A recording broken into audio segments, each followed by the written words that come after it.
in the first game of the Mets doubleheader sweep over Atlanta. He drove in 2 runs with this seeing eye base hit to left field, the kind of base hit that just might get him out of it.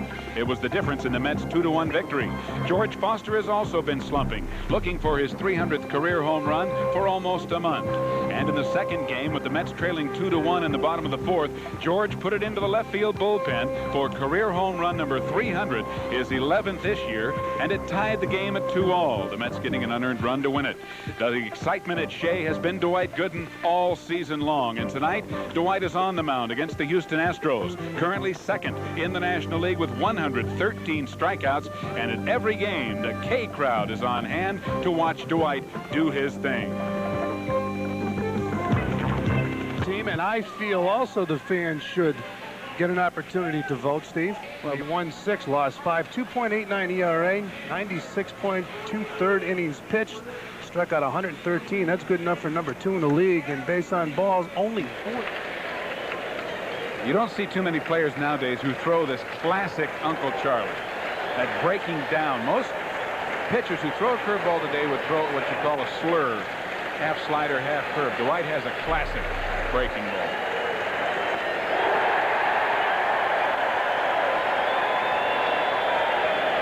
Two outs. And the first K goes up. When he does that, you don't have to say anything. Rhetoric is superfluous. Try to hit an aspirin tablet. That's about what it's like. You're in trouble. You got to sit on the heater and try to adjust to the curve. Oh, strike 3. This crowd's wild here. Dwight Gooden here in the second inning faced 3 Astros, struck out 2, so 3 up, 3 down, and after 1.5 to score, Houston won, the Mets nothing. Astros could not win. They were always the dark horse candidate. There's a drive, left field, way back, off the wall. Cruz in pursuit, and Strawberry's going for 3. Should be close, and then and he's safe.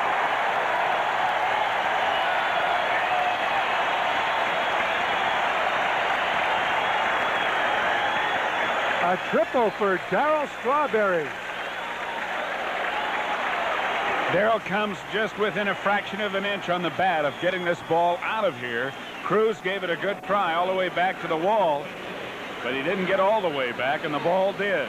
Darryl, of course, who runs so very well with nobody out leading off the inning, going to third base, and Denny Walling trying to put the tag on him, but it was too late. See Cruz very close to catching the ball, but he didn't get back to the wall. And Dutch Renner, the home plate umpire, quite properly comes all the way to third base to make the call, because there's Darryl Strawberry leading off third base. 1 out. And a chopper to short. It goes through Reynolds, and Strawberry scores. Brooks is heading for second base. Good hustle by Hubie Brooks. And this game is tied at 1 apiece, and these fans are happy. Hubie never taking anything for granted, and certainly having the play in front of him. What happens when you play the infield in is that you raise the batting average of the batter somewhere around anywhere, depending on the batter, from 10 to 70 points. Hubie plays outdoors. That's a good point. And Dwight Gooden just blows a fastball by Mike Scott for his 3rd strikeout of the game. What I want to know is, why don't these guys just sit down there? That's right. They have to run down the aisle every time. Well, he gave him the breaking ball in the dirt earlier, and now he just blows him away with that. Goes so hard, and his mechanics can be fouled up in a hurry. Oh, boy. Oh, my. What a curveball for Dwight Gooden. And listen to this crowd. Dwight Gooden striking out his 4th hitter tonight. I'll tell you, you know that old comic strip, there ought to be a law? This ought to be illegal right here. This is so beautiful. Look at it. You talk about being frozen. There was nothing Bill Doran could do. Oh, boy, that's See you later. He can really pitch. Dwight Gooden for the Astros, 3 up, 3 down, and after 2.5, it's all tied, 1 apiece. And that, of course, owed basically to inexperience. Strikeout number 5.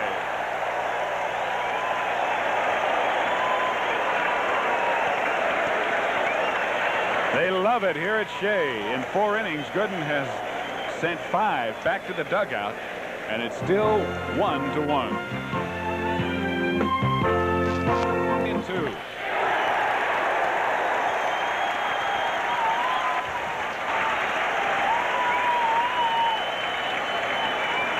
Well, Dwight Gooden just blew that ball by Mark Bailey for his 6th strikeout of the game. Wow. That was power against power right there. And then Keith Hernandez. And Bill Doran with the breaking ball in the 3rd inning. Let's see what he throws here.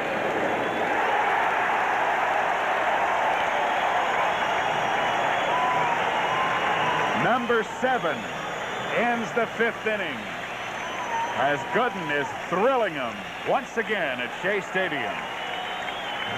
1-1. The Mets in the dogfight for the shortstop's position. I tell you, Gardenhire works hard, but Oquendo does work just as hard. Ground ball in the hole. Base hit. Reynolds knocked it down, but there will not be a play anywhere.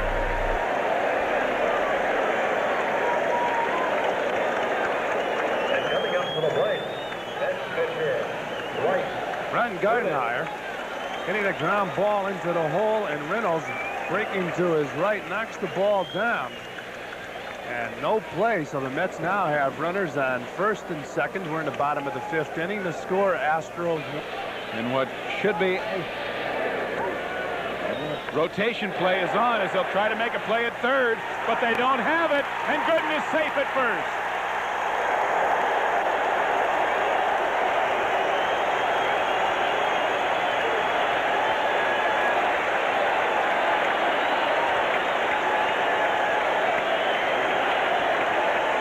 Bunt by Gooden. If Cabell can handle the ball, they get the runner at 3rd base. He's not able to grasp the ball and throw it, and he's late throwing the ball to 1st base. Gooden with good speed beats the throw.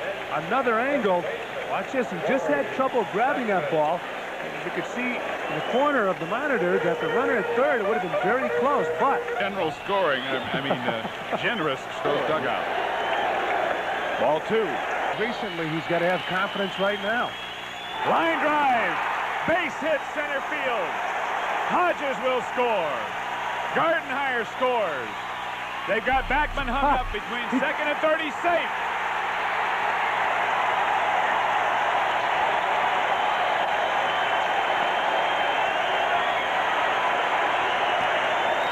Oh, do we have some excitement on Sports Channel here at Shea? Wally Backman stinging the ball into center field with the bases loaded. 2 runs scored. A throw goes to 3rd. It's cut off. Reynolds goes to 2nd base. They had Wally Backman. Doran couldn't got to 3rd base easily. They had Wally Backman, and they lost him. Heads-up play, I guess you could say, by Wally Backman. On the season, but the Mets pick up 2, and they lead at the end of 5, 3-1. And they're jumping here at Shea Stadium. The fans are jumping, I should say.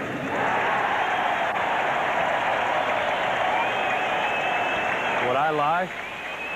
Well, the guys will have to run down from the upper deck there and hang out another one as you see other folks who have brought their Ks with them. Number 8 for Dwight. Here it is again. Dwight Gooden getting used to striking out major league hitters. He's been a...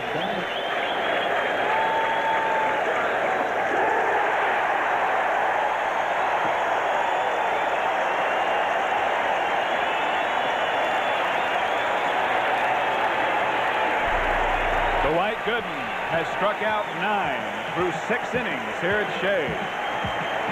A hit and 2 left in the inning. In the middle of the 6th, it's still... Sports heats up as pennant fever strikes the Mets. From hot pitching to hot hitting, Davy Johnson's got his troops running hard for 1st in the NL East. And it's going to be a great run as the Mets take on their division rivals and the best from the West. So follow the Stars as the Mets battle for supremacy in their division. Gooden, Hernandez, Brooks, and Strawberry. They're all part of the Mets Super Summer on Sports. And there's a line drive base hit into right center field. Gardenhire with there. He goes for 2. Good hustle by Gardenhire. I know why Davy Johnson is stuck with this kid. Well, the Astros are playing on natural grass for the first time in a while. They just finished the season on the turf in Philadelphia. Terry Poole does not make many errors, but he makes one here as he just mishandles the ball. It's a base hit and an error, allowing Gardenhire to go to second. The third error in the ball game on the Houston Astros. And you know, Steve, I believe there's the guy that's aggressive. He's on the right side of the plate again. Dwight Gooden. Ready? And Gooden does it again. Oh, no. I got to see that again. Close play at first base. No argument from the net. In the glove, the ball must beat the runner. The rule doesn't really state that the tie goes to the runner. It says that the ball must beat the runner to the bag. Dwight Gooden looked to be safe on the replay, but he's called out by Steve Ripley, the first base umpire. And Dwight Gooden right now will get a strokes. I would assume, although I didn't see Field in. Steve mentioned before, it'll add points to your batting average. Says Gardenhire is to go. And Bobby walked over there, maybe trying to deke the Astros. I guarantee he wasn't whispering, though, because Gardenhire never would have heard him in here. Yeah, this place is jumping tonight, and there's the bunt. Oh, excellent play. And great hustling base running by Wally Backman. Boy, talk about executing the squeeze play. And it's real tough with a left-handed batter up because you have the pitch out. And there's the happy New York Met bench.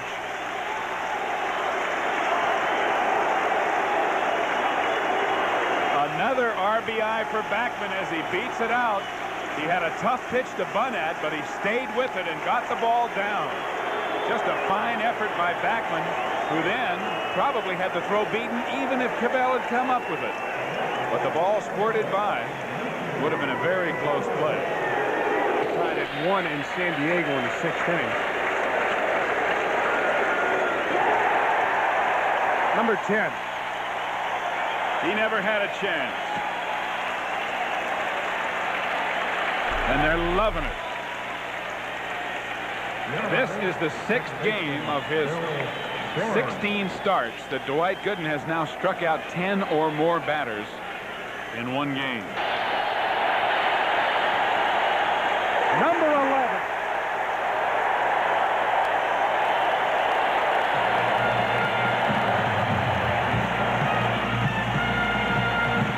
How about that? He ran out of games. Oh, Oh, here they come. here he No, comes. got one. There it is.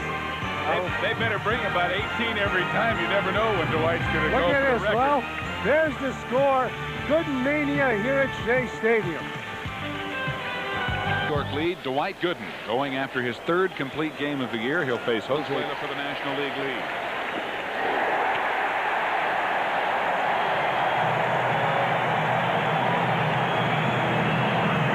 And there is a new leader in the National League. Number 12 comes down to the railing of the upper deck in K corner. And Dwight, with 125 strikeouts, passes Fernando Valenzuela by 1. Implied to shallow center, but Davy Johnson may have seen enough. The crowd, of course, is not going to agree with Johnson's decision if he does make the change, and he is. Poole is a left-handed hitter, and Davy wants Jesse Orozco.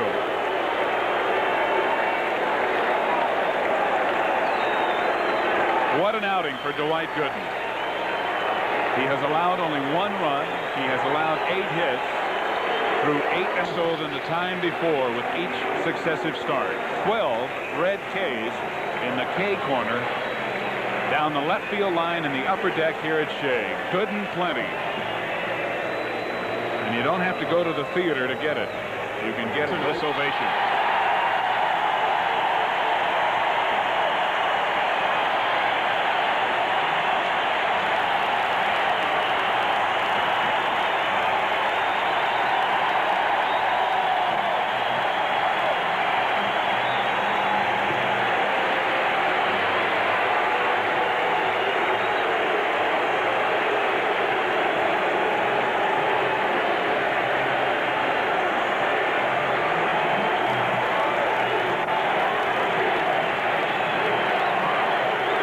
Jesse takes it 6-3.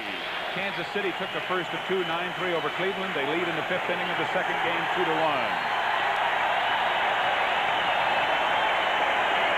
And a much-deserved curtain call for Dwight.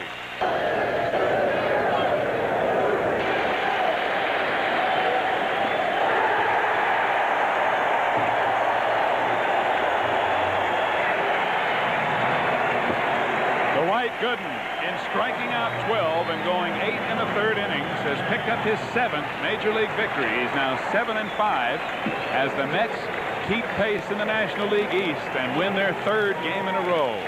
Mike Scott, the former Met who started for Houston, is the loser. He's now 4-6. And Jesse Orosco picks up his 15th save of the year in relief of young Dwight. And deserved congratulations all around for the Mets' outstanding right-hander. We'll be back to Shea with a recap of the game. Fran will have an interview, so stay with us. Once again, the final score, the Mets 4, the Houston Astros 2. Last night at Shea, right here on Sports Channel, you saw Dwight Gooden and his strikeout express continue to steam through National League hitters. Enos Cabell, the first victim in the 2nd inning. Also Terry Poole. Now Mike Scott. Bill Dorn for the 4th strikeout of the ball game in the bottom of the 3rd, or the top of the 3rd. Jerry Mumphrey, top of the 4th. Mark Bailey, and again Mike Scott. Dwight Gooden ran his record to 7-5. He now leads the National League in strikeouts with 125. Fernando Valenzuela is 2nd, even though Valenzuela has 30 more innings pitched than Gooden. Jerry Mumphrey, the 12th strikeout victim, as Dwight Gooden strikes out more than 10 for the 6th time this season, as the K Express continues to roll through National League hitters. Why, he even has enough energy to go out and shake the hand of Jesse Orosco, who records his 15th save of the year. Half on the Sports Channel scoreboard. Astros 1, Mets 0. Well, I had the advantage. Oh, there's a drive, and that ball is gone. See you later, pal. There's the first hit, a home run off the bat of George Foster, and a disenchanted Nolan Ryan.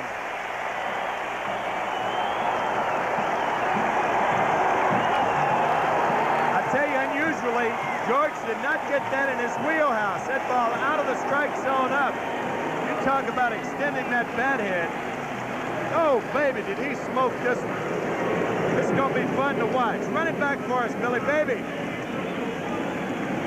All right.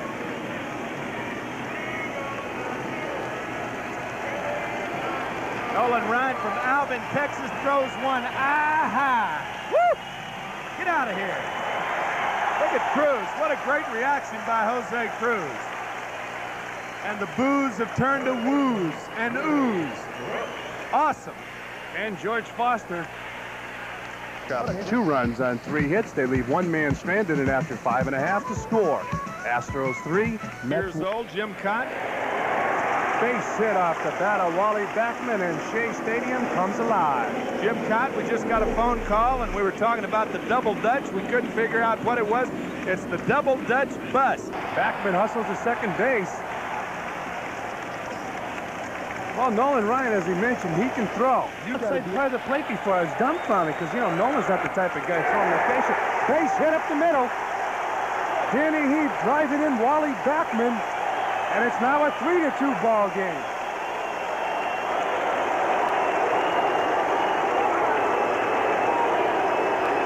Well, the Mets battling back. They have really played a super brand of baseball. They have done what they've had to do to win. If it required high scoring, then they've gone out and gotten the big hits. And a big hit here by Danny Heath. Backman scores easily, and it's now a 3-2 ball game. Still nobody out, and Hernandez the batter. All right, Franny. Solid baseball. Sound baseball.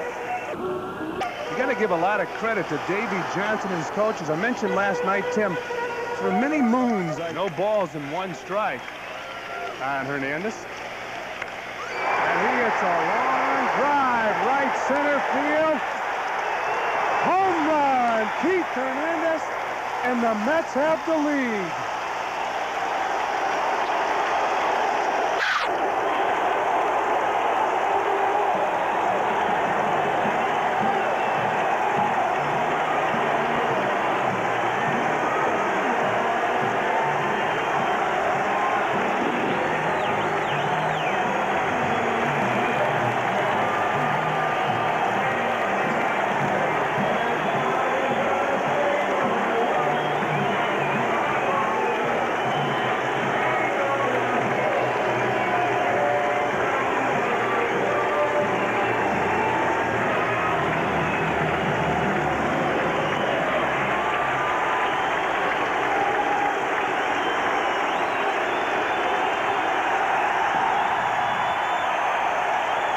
I think the crowd has taken over our broadcast. Yes, they have. Well, I'll tell you, this crowd out here at Shea Stadium almost every night now helps us out quite a bit. A curveball on the 1-1 count, and it's a hanger right up there around the letters, about 6 inches higher than the one Harry Spillman hit out. And Keith Hernandez obviously looking for that.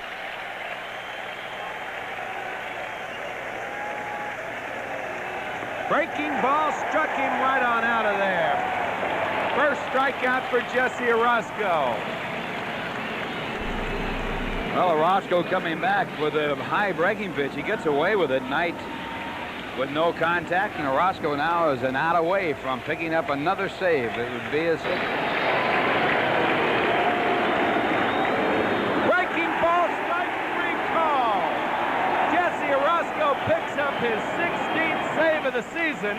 A happy Keith Hernandez joins Mike Fitzgerald, who caught another fine ball game, as the Mets win it 4-3. 4 runs, 7 hits, no errors for the Mets. 3 runs, 10 hits, no errors for the Astros. And Ralph and I'll be right back right after this.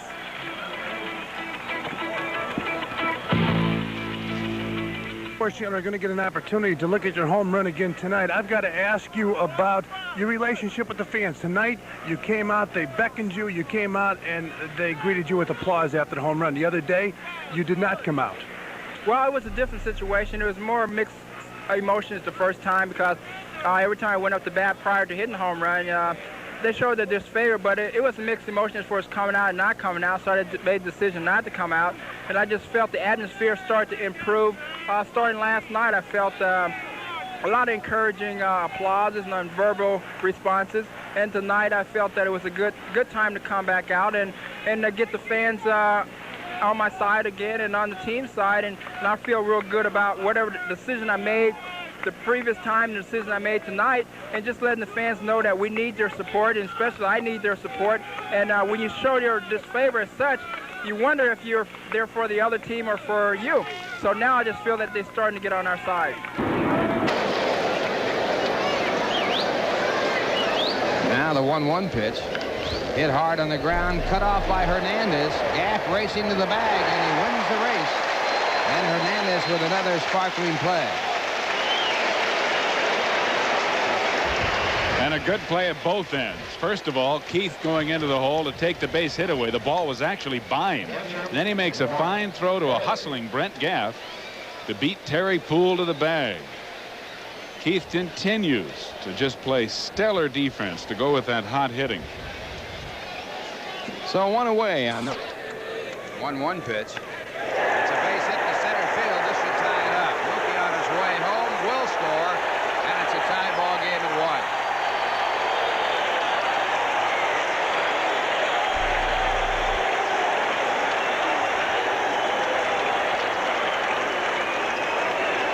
Well, the red-hot Keith Hernandez once again coming through for the Mets. And I know the base hit is the most important thing here, but I love to watch this guy run. Mookie Wilson.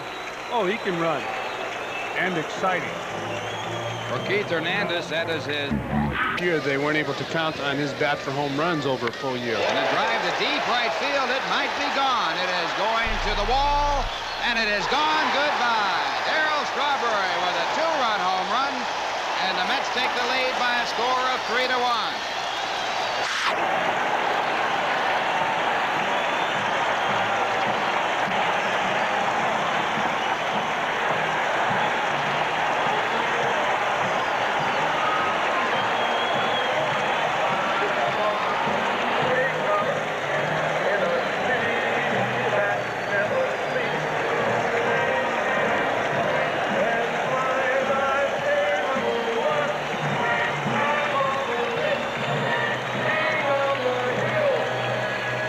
Darryl Strawberry, we were talking about a hot Strawberry. Maybe he's about to get hot. A home run over the right center field wall here at Shea Stadium, his 10th of the season, and the Mets have a 3-1 lead. That'll bring up Hubie Brooks. There's a fly ball, left center field. Foster in pursuit. Nice play. Oh, George Foster looking at Mookie Wilson, who was headed towards him full steam. Yeah, but the key to this, Fran, is that the ball is tailing back to George Foster. Left-hander hit it. When a left-hander hits it, it's tailing back to the left fielder. And George should know that. That's a tougher play than really it should have been. That's right. At the last moment, George dove for the ball. Yeah. Davis. Good pitch to throw, and he's out. Boy, that Mike Teixeira really putting on a show in the big leagues throwing that ball. So 3 outs, and for the Reds, they pick up a run here in the top of the fourth. And after 3.5 innings of play on the Sports Channel scoreboard, the Mets 3, the Reds Not go over the bag. And Fitzgerald hits a line drive in the center field base hit. Fitzgerald's second hit of the ball game. The answer, in my opinion, is there's no way. Let's go. And the Longmen have been doing a nice job as Gardenhire hits a line drive base hit in the center field. So the Mets now have runners on first and second, and Walt Terrell is called. Swung on and missed, and Golden throws the ball away. Fitzgerald might score, and he will. Gardenhire heading for third, and the Mets go up 4-3.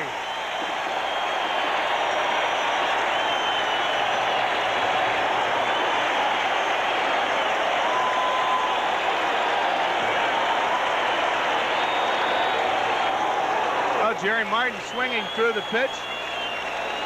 And Brad Goulden throwing. A good idea, but a bad throw. Cedeno dives into the baseline. Fitzgerald scores easily. And Gardenhire goes to third. A big break for the Mets. And a good point, Tim McCarver. Good idea, but a bad throw. Stranded at the end of 6 innings of play here at Shea Stadium. The score on the Sports Channel scoreboard. The Mets 4, the Reds 3. He's in the hospital in Cincinnati. Couldn't talk? Couldn't talk. Boy, that had to kill you. It was killing me to the delight of me, believe me. You don't know how painful that is if you get hit in the Adam's apple. Not too many people know because not too many people know. And I believe it was out of the strike zone. The movement on the ball down out of the strike zone. Cedeno over the top of it. A big strikeout for Doug Anderson against Bill Lasky. Ball hit to left field. What a play by George Foster. Oh, boy, that ball tailing away from Foster. Had that ball gotten by him, it may have been an inside-the-park home run. Well, look at it again, and you called it right, Tim. This ball, if it had not been caught, would have rolled out to the fence. Foster would have not been able to get up in time to keep Walker from scoring, and he makes a diving try. And in spite of the fact that he's had a tough night at the plate, he turns in a sparkling catch here to save a possible time run. Indeed, he did. George Foster makes the play. No runs, 1 hit, no errors, and 1 left. A fine play by George Foster. And he gets a hand as he comes in from the fans and the dugout. And after 7.5, 4-3 New York.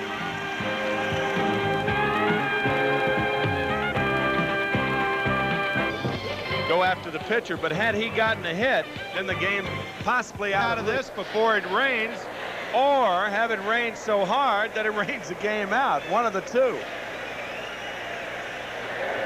Coming down. Woo! Sheets. As you see on your monitor there. And he grounds this one to Hernandez. Fair ball. Big out.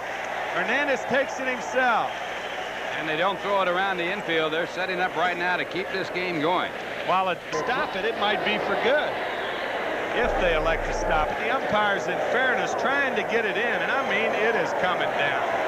And they're going to stop it. And you can't really blame them. You hate to see it stop, but in fairness to everybody, I mean, it is coming down, folks. A little action going on in the dugout right there. Concepcion having words with a member of the Cincinnati Reds. Looked like Dave Parker. In a heated dispute with somebody, and it looked like Dave Parker. And here he comes again.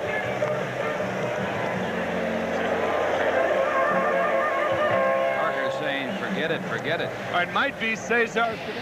Not only is it coming down, but the wind is gusting up, and they're going to have a tough time keeping those tarps on. Woo! Now for a look at the outfield. The Mets' Darryl Strawberry is the fans' choice despite less than magic numbers this season.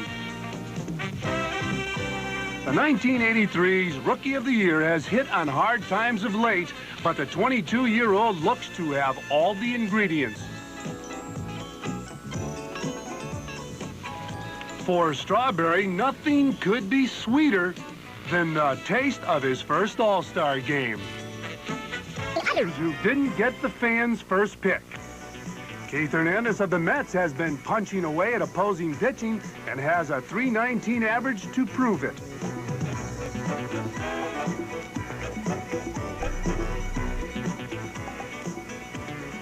Way here, Darryl Strawberry.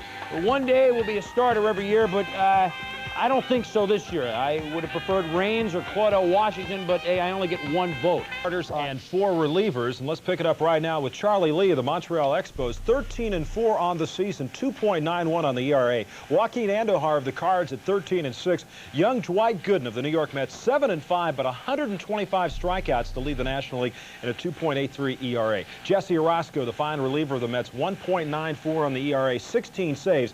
Gossage of San Diego. We talked to manager Paul Owen about naming young Dwight Gooden of the Mets. I think it's time that the National League should show off a few of our young players, and it's a showcase, and I think they're deserving of it. And I don't think it's fair to have them having good years and have to sit around 2 or 3 years to wait till they get on a popularity kick. So I think the kid has showed enough. He's led the league in strikeouts, and I think it'll indicate to a lot of young players that we think enough of them to become an all-star quick. Strong move by Paul Owen. You got to give him the nod there. 7-5, not a great record, but what a good young pitcher.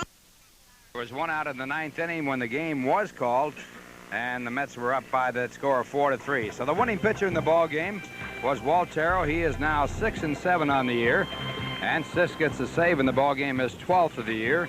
And the losing pitcher in the game, the starter for the Cincinnati Reds, Joe Price. Cubs are leading in their ball game, a big lead there, so the Mets will be probably 1 game back after the action out on the West Coast with the Cubs playing the San Francisco Giants.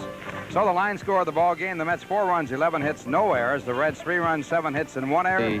San Diego struck out 58 while working 98 2/3 innings. No, but he's a smart guy.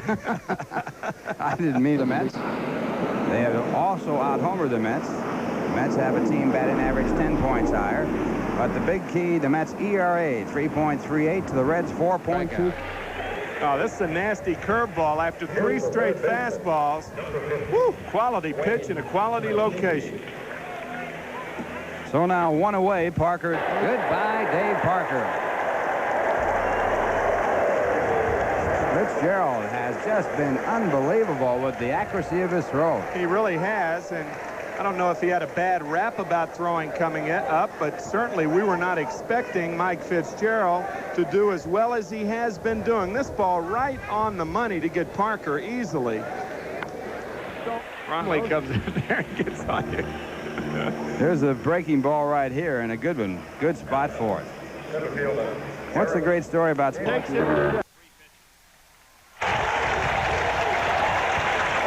Strikeout number 3 for Ron Darling.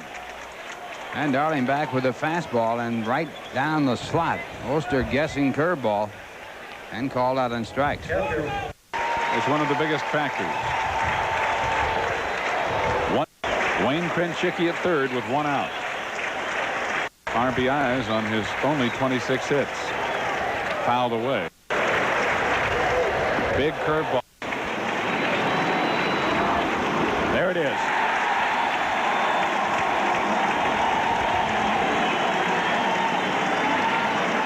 Oh, Gooden arguing with the home plate umpire, Charlie Williams, that this is a beautiful pitch. Well, look at it again. This is a hard-breaking curveball right in the center of the strike zone. You can't argue on that pitch. That wasn't even anywhere near the corner. That's just right down the middle as you can. And a shot foul, strike 2. Since then, Darling has struck out Ron. See you later. Nope. Oh, that was awful. So it's 1 ball, 2 strikes. That curveball was low, and it's especially with a runner on third base. 2. Good night.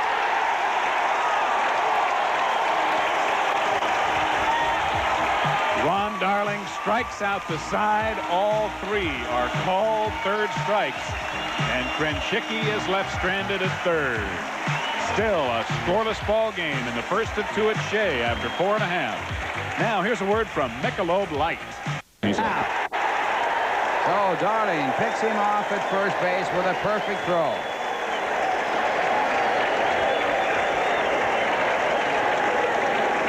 Well, they hit him and put him on, so he figures he'll pick him off and get him out of there.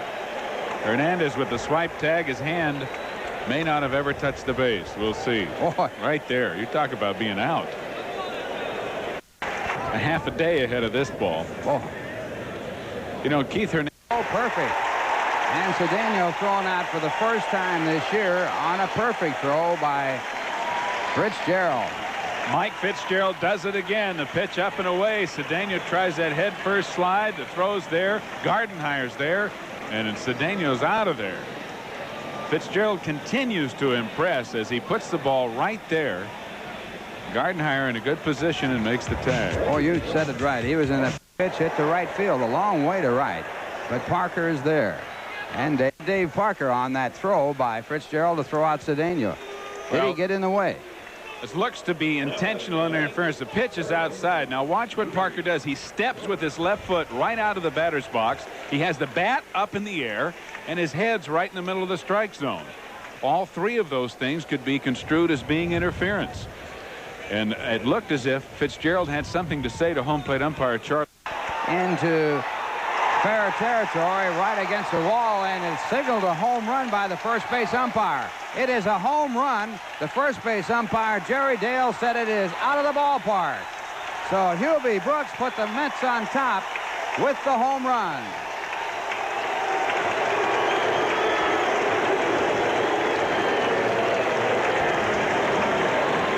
Number 10 for Hubie. The Mets now with 3 players in double figures in home runs. And this ball is barely a home run. Hubie goes the other way as well as anybody. Parker goes into the corner. The ball's fair by a ton. You see the top of the fence and the split between the pad and the concrete. And it looks to have hit right above it, about 3 feet fair, just above the 338 sign. So home run number 10 for Hubie Brooks. RBI number 33. The Mets lead 1-0. And now the back to the pitcher is second. Hubie telling him how he did it. As a strikeout, the Mets get 1 run on the home run by Hubie Brooks, leave none, and the score at the end of 6. The Mets 1, the Reds nothing. Now a word from Dotson. Darling looking for the victory and complete game. Now here's a word from Dotson.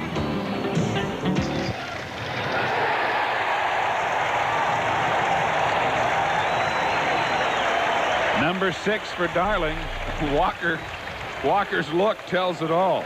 Well, I'll tell you, he set him up with a good curveball, and now Walker probably looking for that pitch.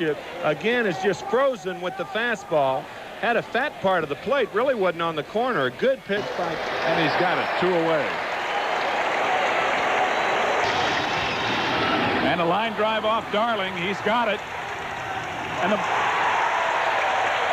And he's hurt. Looks like it hit him on the wrist. Fortunately for Darling and the Mets, it is not his pitching hand, if it is anywhere close to being serious. But it detracts from an otherwise fine moment for Ron Darling, who is now 10-3 on the year. I think it got more meat, Steve. I don't believe it hit a bone. It appeared to me that it hit the inside forearm, and a good gesture there by Dave Parker. It goes up to Ronnie, and obviously you try to tear those pitches off the mound, but you don't mean that literally.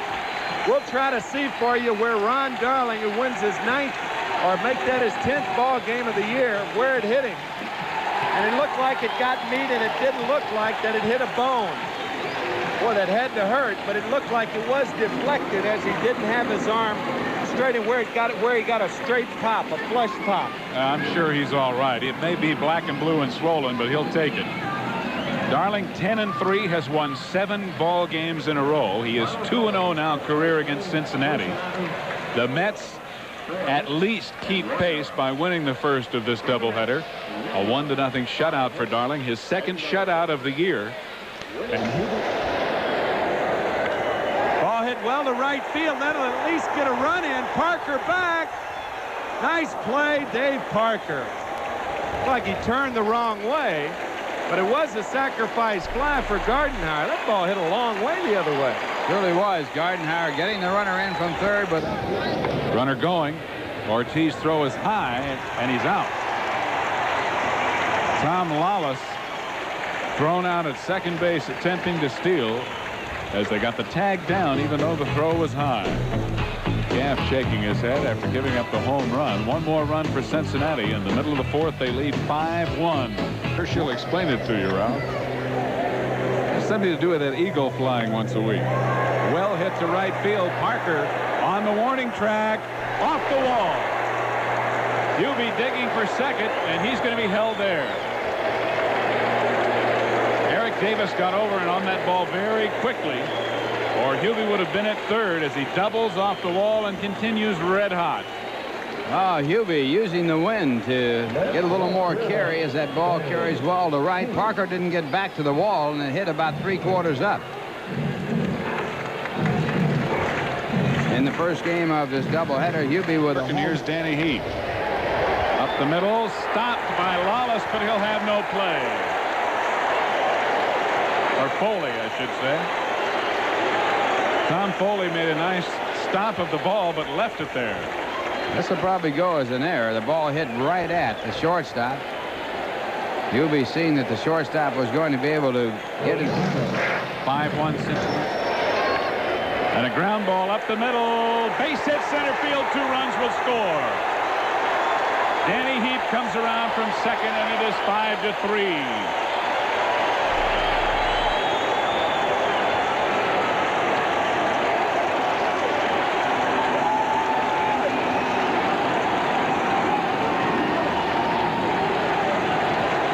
Well, we look at it again. A bouncing ball right up the middle. And Junior Ortiz picks up his 7th and 8th runs batted in as Hubie Brooks and Danny Heap score, and the Mets are back in the game. But Rusty's ready as usual. Rusty leading the National League with 10 pinch hits. A high chopper off the plate. Base hit center field.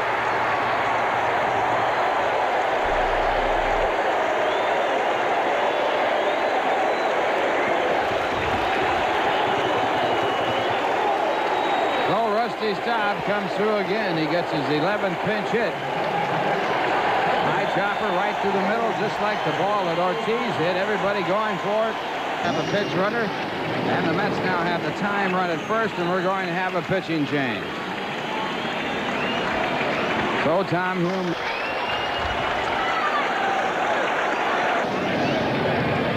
Again, the breaking ball looped to center field, base hit. Here comes Ortiz, and the throw to the plate. He's safe. RBI number 4 on the year for Chapman, and it's 5-4 Cincinnati. Well, Chapman now 500 as a pinch hitter. With this single, he's now 4 for 8. And he gets another breaking ball. They went to the well once too often. And Ortiz comes in to score. The throw to home plate not in time, and the Mets now have the time run at second, the go-ahead run at first. Keith, as you see, looking for his first hit in the double, representing the tying run at second as they trail 5-4. Curveball, line drive, base hit. Darling will score. Chapman going to third. And Chapman being sent home. Here's the relay. He's out of there. Chapman inexplicably being sent home. The ball was already in the cutoff man's hands. And especially with Strawberry coming up. Right here, the ball hit out to center field. A great job of hitting by Hernandez as he ties the ball game up. Davis gets a throw into the second baseman Lawless, and it's no contest at home. Chapman trying to bowl over the catcher, but not able to do it. So Bobby Valentine taking the gamble, but a tough gamble to take when you got Strawberry coming up. And no chance at all unless there's an error on the play. But the Mets tie the ball game up with another RBI from Hernandez, his 43rd. And after 4, it's 5-5 here in the second ball game. My training did not come. It came in the dugout, not college. Breaking ball, forget it. 2 strikeouts for Orozco on pitches that neither Parker nor Walker had a chance. And the Reds go in order after 7.5. History repeats itself. It does. A K, a 6-3, and a K. Jesse has struck out 4 of the 6 he has faced. We'll go to the bottom of the 9th, and the Mets still tied with Cincinnati 5-5. Now a word from Budweiser, which is kind of what you look for. Line drive, left field. It'll fall in for a base hit.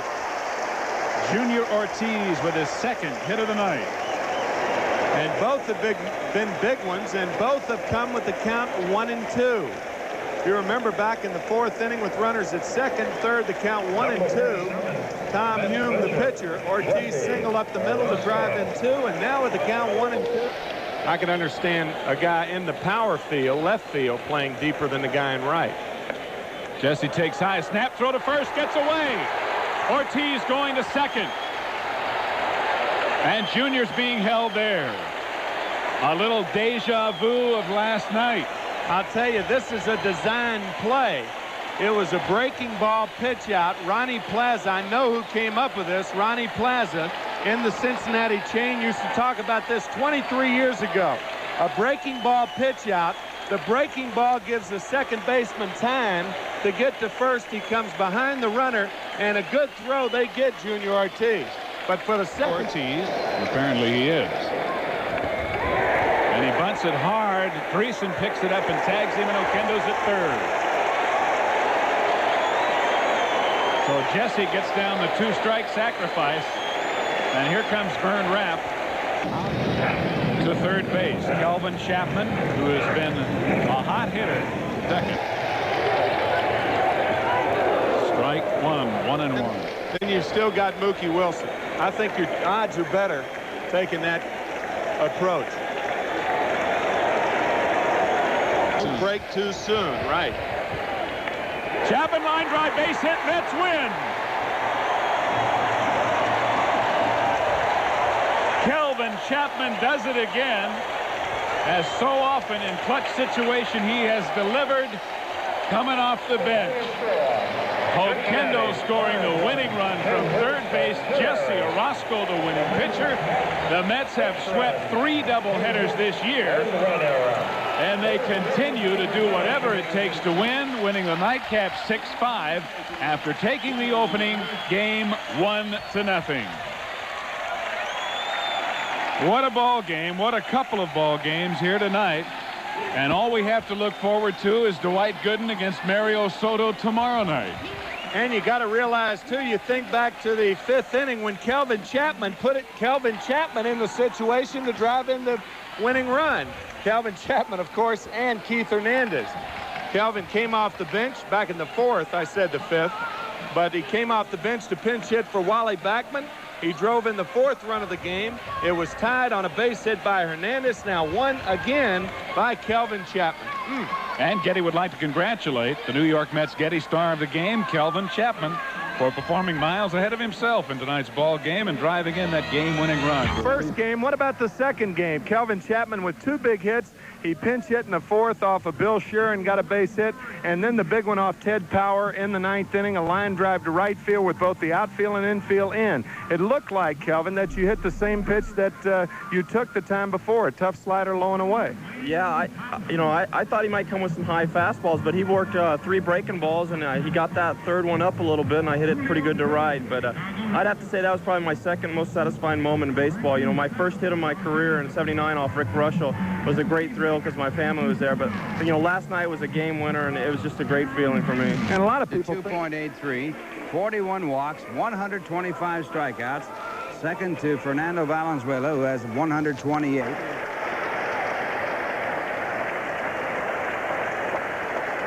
And a great curveball right there. So Dwight Gooden gets his second strikeout. And he now has gone to the curve. Talk about a yacker. Woo! That ball fell off a table. Starts off right below the letters and ends up. Watch where Mike Fitzgerald catches the ball.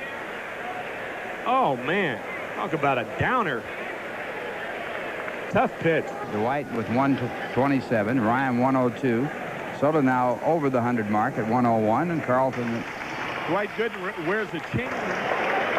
His 2 complete games this year. 2-2 the count. Curveball, strike 3. So Gooden gets his 3rd strikeout. And with that 3rd strikeout, he ties Valenzuela for the National League lead in the inning. 2 hits. Or Reedus is the only guy whose name spelled backwards as another player.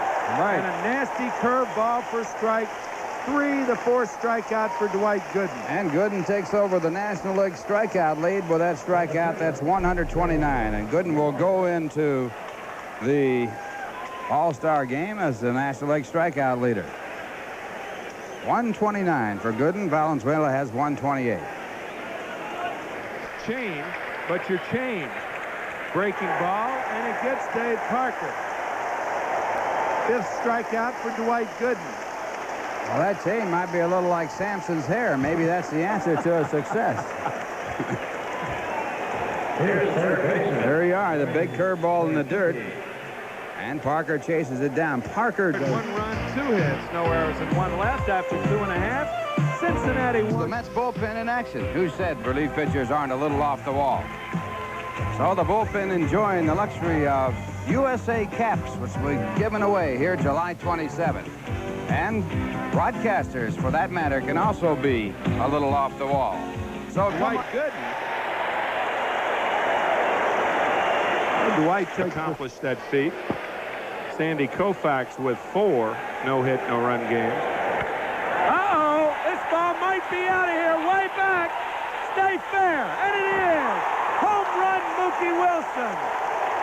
And the Mets lead 2-1. Oh, baby. That ball was smoked.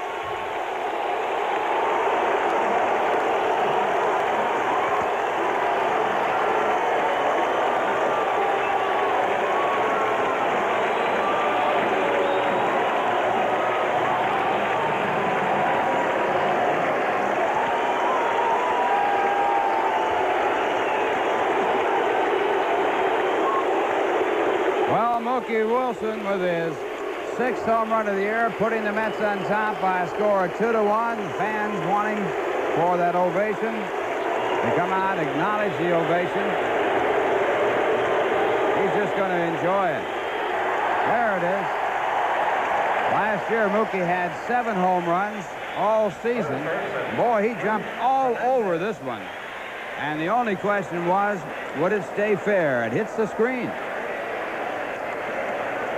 So Mookie Wilson, costly walk to Dwight Gooden, and the Mets lead 2-1 after 3. Now a word from 2 strikes on Mario Soto.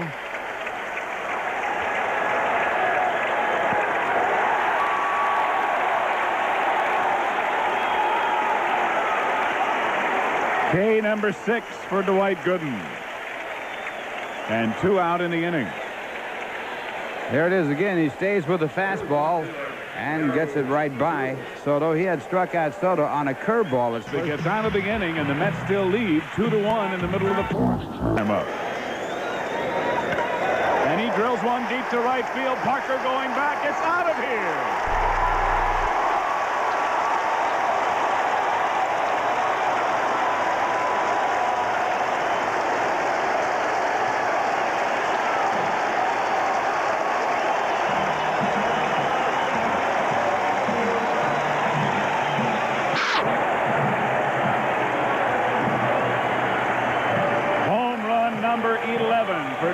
Strawberry, a 3-1 New York lead in the top of the 4th inning, or bottom of the 4th, I should say.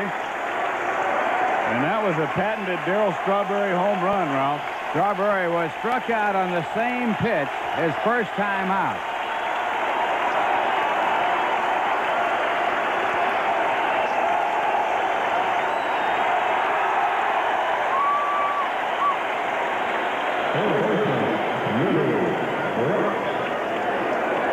Mets have only 3 hits off Soto.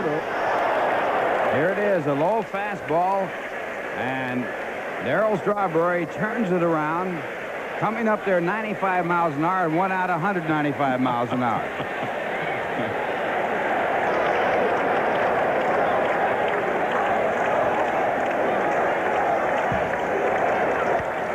Broken bat, line drive, base hit.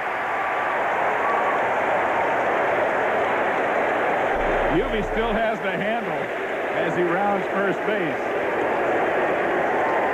Andreessen's going to put it in his pocket.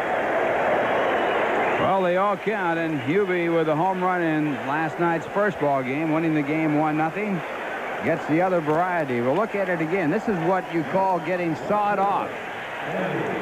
Hits the ball near the trademark. The bat head goes out. The ball goes out. And Hubie goes to first base with a base hit. Whiffing. Now Hubie running on the hit and run.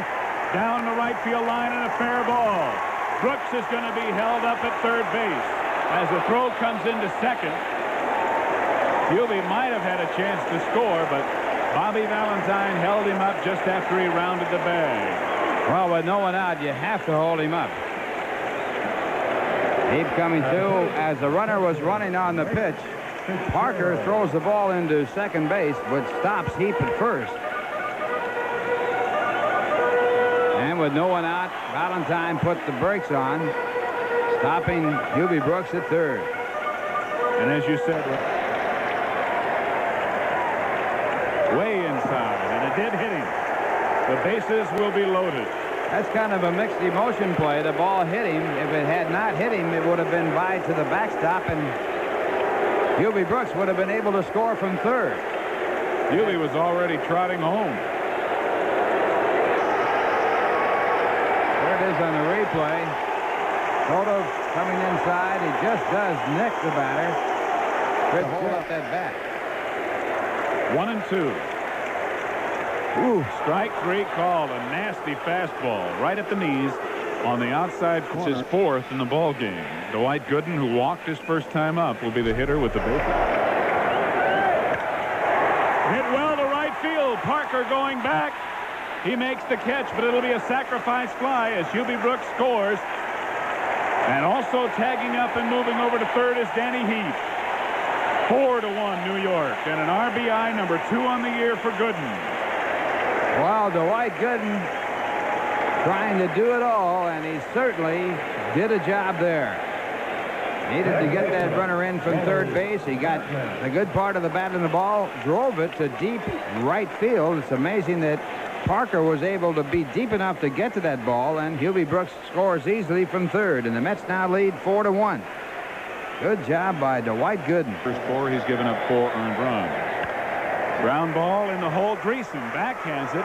Race to the bag and safe.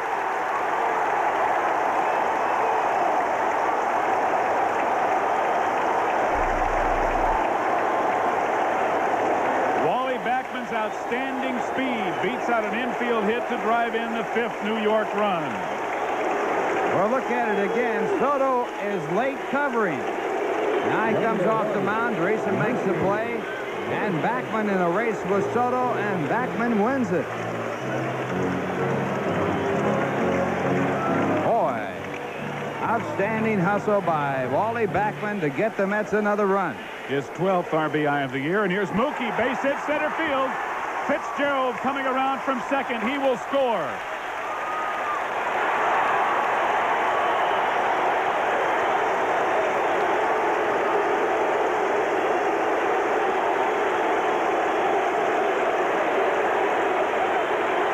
Going to be all for Mario Soto as the Mets lead 6-1. Face Frank Pastore. Soto goes 3 2/3. He has been charged. Line drive, base hit, left field. Here comes Backman. He'll score. Here comes Mookie. He's being waved home. Here's the throw to the plate. Safe.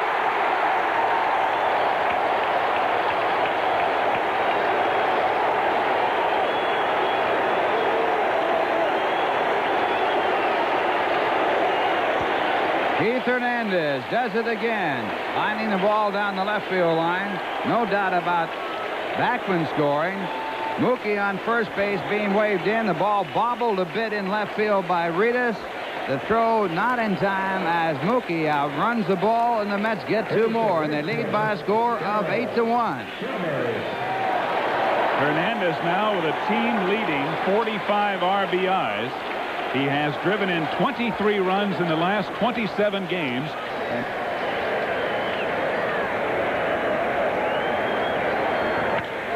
Up the middle, base hit. Hernandez coming home. And it's 9-1 New York.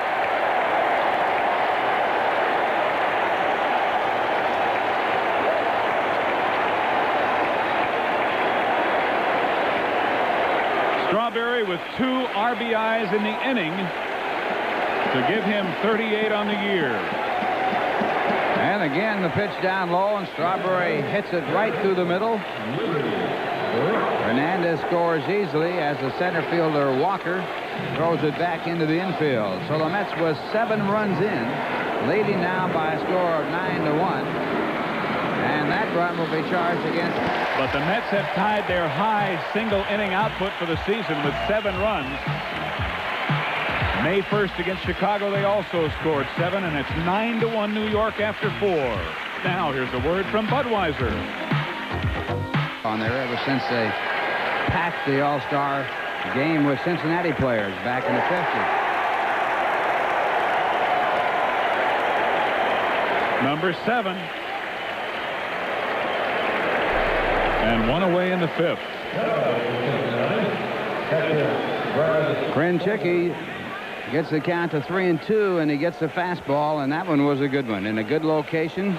Who is rather diminutive, had to go as far as he could go, but he got it. Well, you got to play him a little higher, Wally. What is he, 5'9"? No, I'd say closer to 5'6". He got up there and made the play. Used everything he had. Amazing young man in every area. Curveball, he stayed in there, topped it out to short. That'll get a run in. And the throw to first base in time to get Dwight Gooden, but another run scores as Danny Heap comes in from third. So now Gooden with 2 RBIs in this game. 2-2 the count. And another base hit for Mookie Wilson. Coming in to score from third is Fitzgerald, and Mookie now 4 for 4.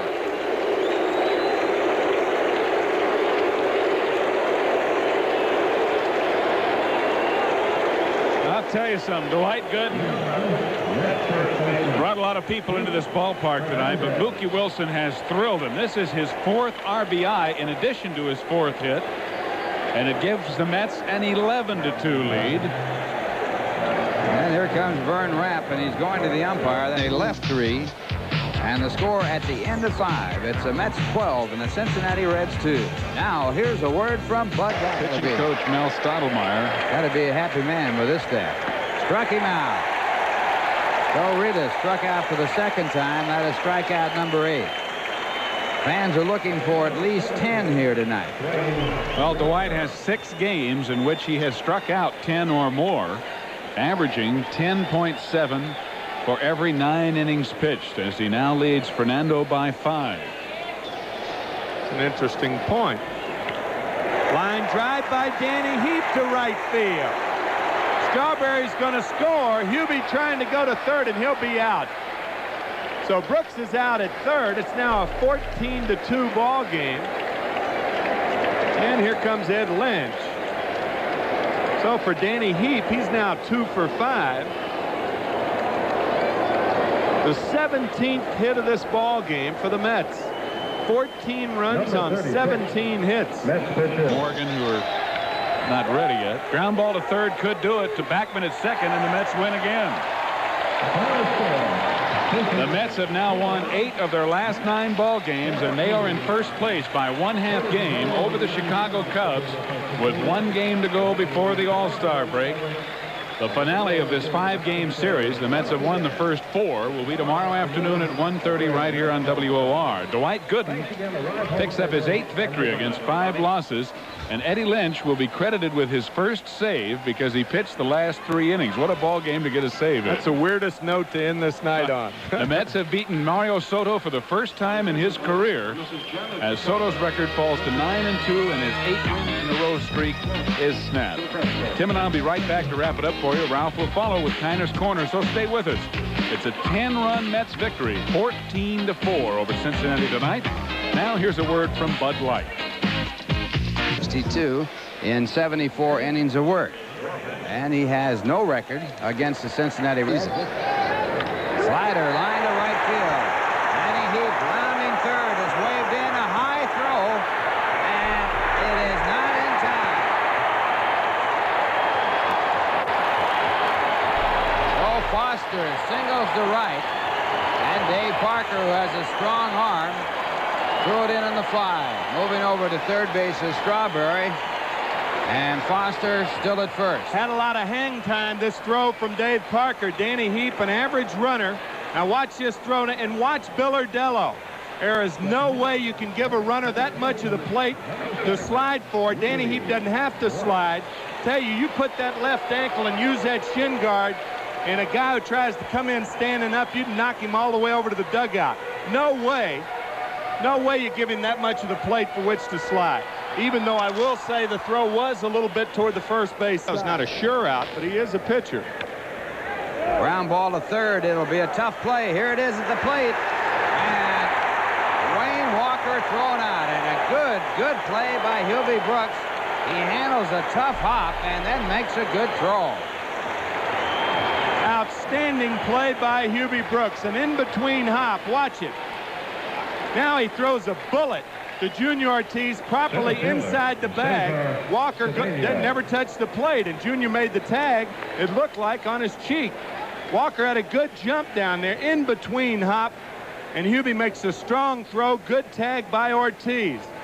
Now see where his foot was right there? He forced Walker to the outside to where he couldn't reach the plate. Properly blocked. Good play all the way around. And so, Dominican Republic. There goes Backman, line drive, base hit right field. Backman may score. He's going to score easily. Mookie to second. This is going to be a triple, and I love to watch Mookie Wilson run those bases. Woo! 2-0 New York.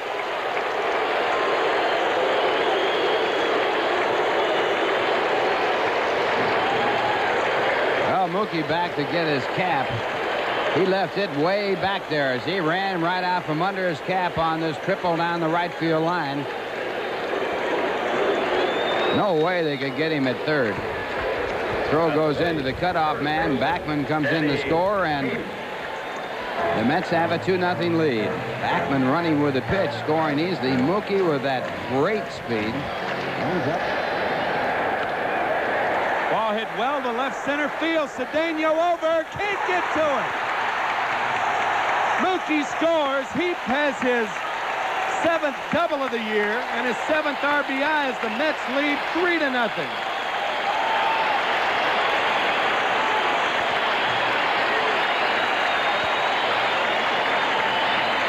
Well, there was a time when Cedeno would have caught this ball, but he doesn't run like he used to. He used to be so fast.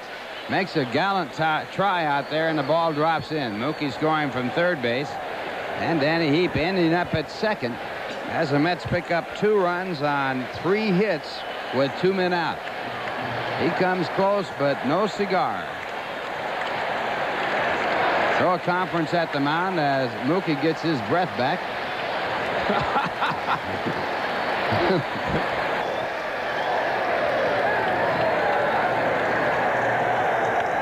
Line drive, left center field. That's going to be in there for extra bases. Heap's going to score. 4-0 New York.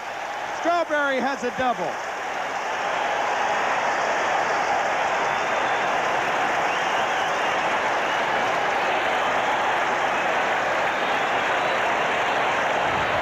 Right here, we'll look at it again. Strawberry off the fastball, goes in the hole in left center field. Ball taking a hop off the wall. Coming in to score is Danny Heap.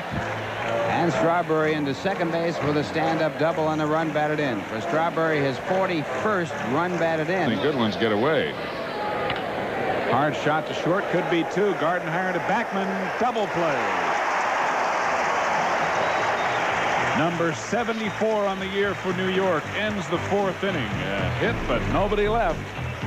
Bereni still with a 4-0 lead after 3.5. We're back after this word from the good old guys.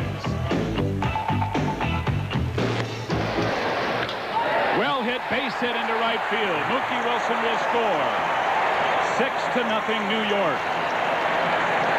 And for Darrell, his second RBI of the day, his 42nd of the season.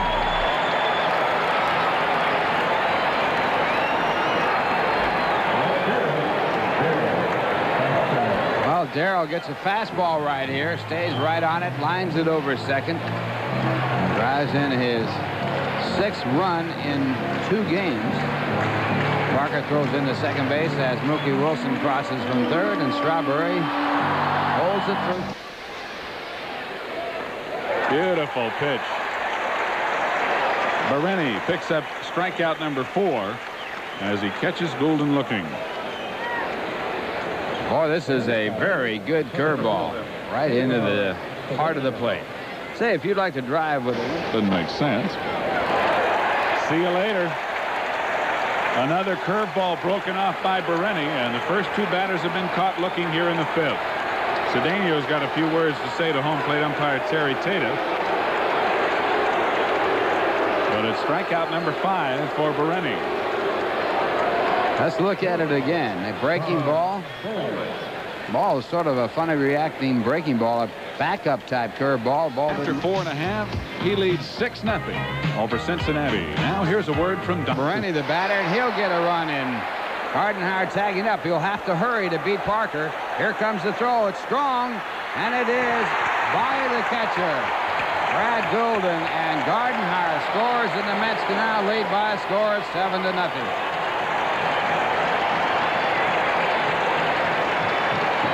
On the play, Ortiz crosses over to third base. Well, Bruce Bereni picks up his first RBI of the year. Parker really, if he'd have made a good throw to the plate, might have had Gardenhire, but the throw is up the line, and then Goulden couldn't handle it.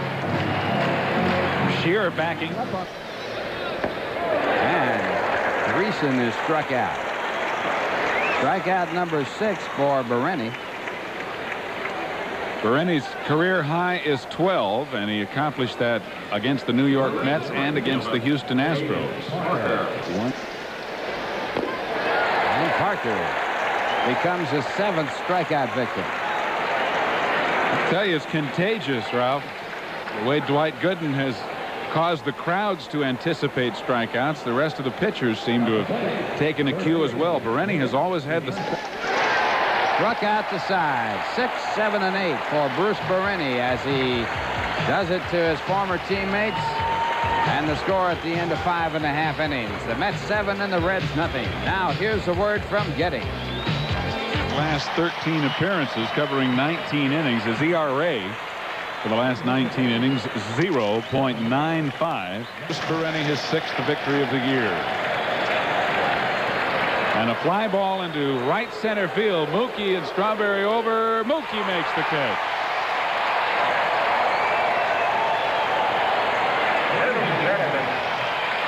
The Mets finish up the first half of the season in first place in the National League East. They have won 9 of their last 10 ball games and have just swept the Cincinnati Reds 5 games in a row. The last time the Mets won a 5-game series was in 1970 against the Chicago Cubs. Bruce Bereni wins it. He is 6-9. He struck out 10 in the ball game. And the starter, Charlie Puleo, is the loser for Cincinnati. He is 1-2. Jesse Orozco picks up his 17th save. Tim and I will be right back with a wrap-up, and Ralph will follow with Kiner's Corner, so stay with us.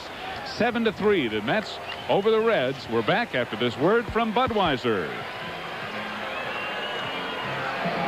Back to the sports special. Without a doubt, the biggest story, if you don't believe me, you can look it up. The biggest story in baseball to date has been the New York Mets. A lot of reasons. Would you say my reporting is one of them? I would say it'd have to be a big thing. Nice guy. With me, the manager of the Mets, Dave Johnson. And Dave, an incredible season. Everybody's surprised. Are you surprised? No, I'm not really surprised. I think if you go back to some of our old interviews, that I said that if everybody played like they were capable of playing, and the young pitching could get established early, that we could surprise a lot of people. And come right down to the end, we could be right there. Dave, you talked about the old interviews, and I remember two of the players you wanted. You wanted table setters, Wally Backman and Ron Gardenhire, and they have really played a good part in the Mets surge. Well, there's no question about it. Wally has had an outstanding year, and he's done the things that I knew he was capable of doing, and that's getting on base, and that's what he's done very well. What else do you need to keep this team near the top? Well, you know, you'd always like to have another bat, and I'd like to have a backup third baseman that has played the position. You know, and I'd like to, at some point in time, establish a left-handed starter in the rotation. I think it's certain ball clubs that would be very advantageous against. Cincinnati, Houston, both those ball clubs, it's nice to have a left-hander. What I like about this team, I'm sure you do too, the resiliency. The Mets lose 4 in a row, go, here it comes the slide, and they come right back and win 4 in a row. This team, a lot of character and a lot of resiliency.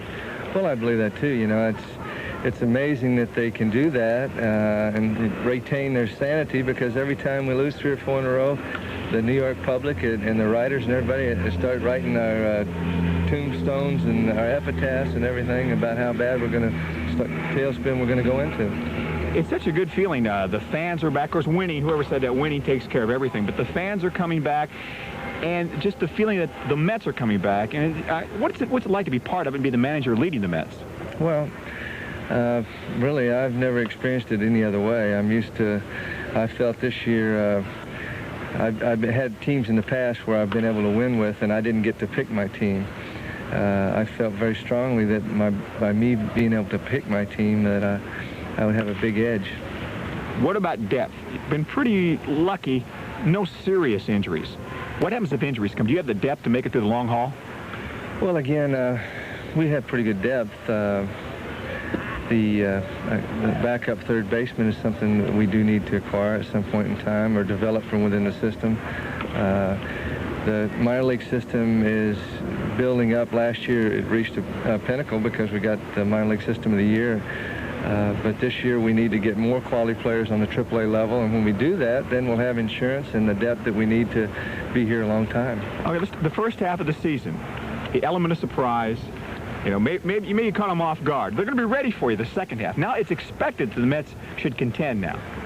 Well, I'll tell you one thing that I think that a lot of the clubs are starting to realize is that when they come in to play the New York Mets now, there's no real patsy on the hill.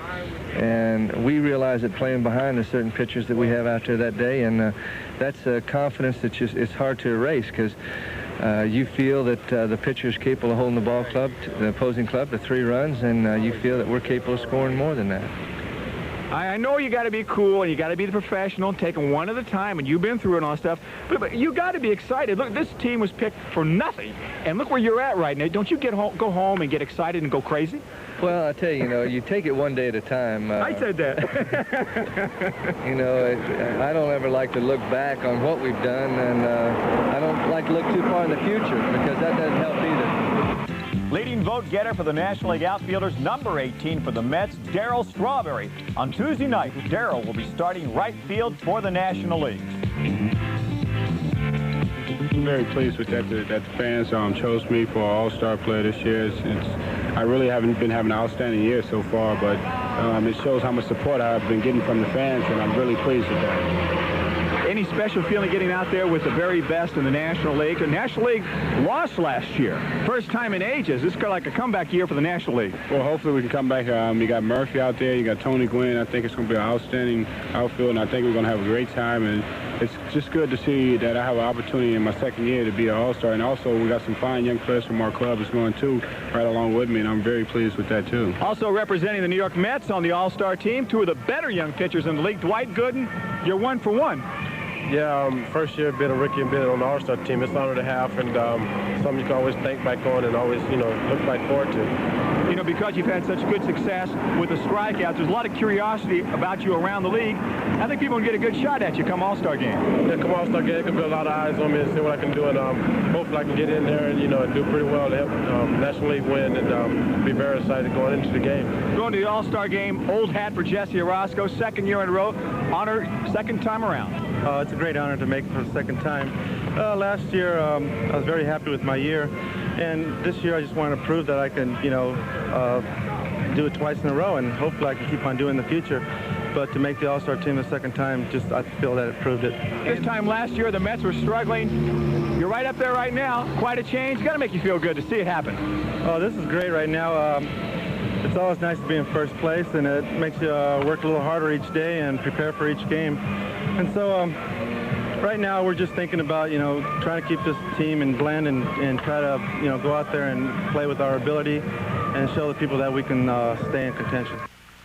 League against the National League in the 1984 All-Star Game.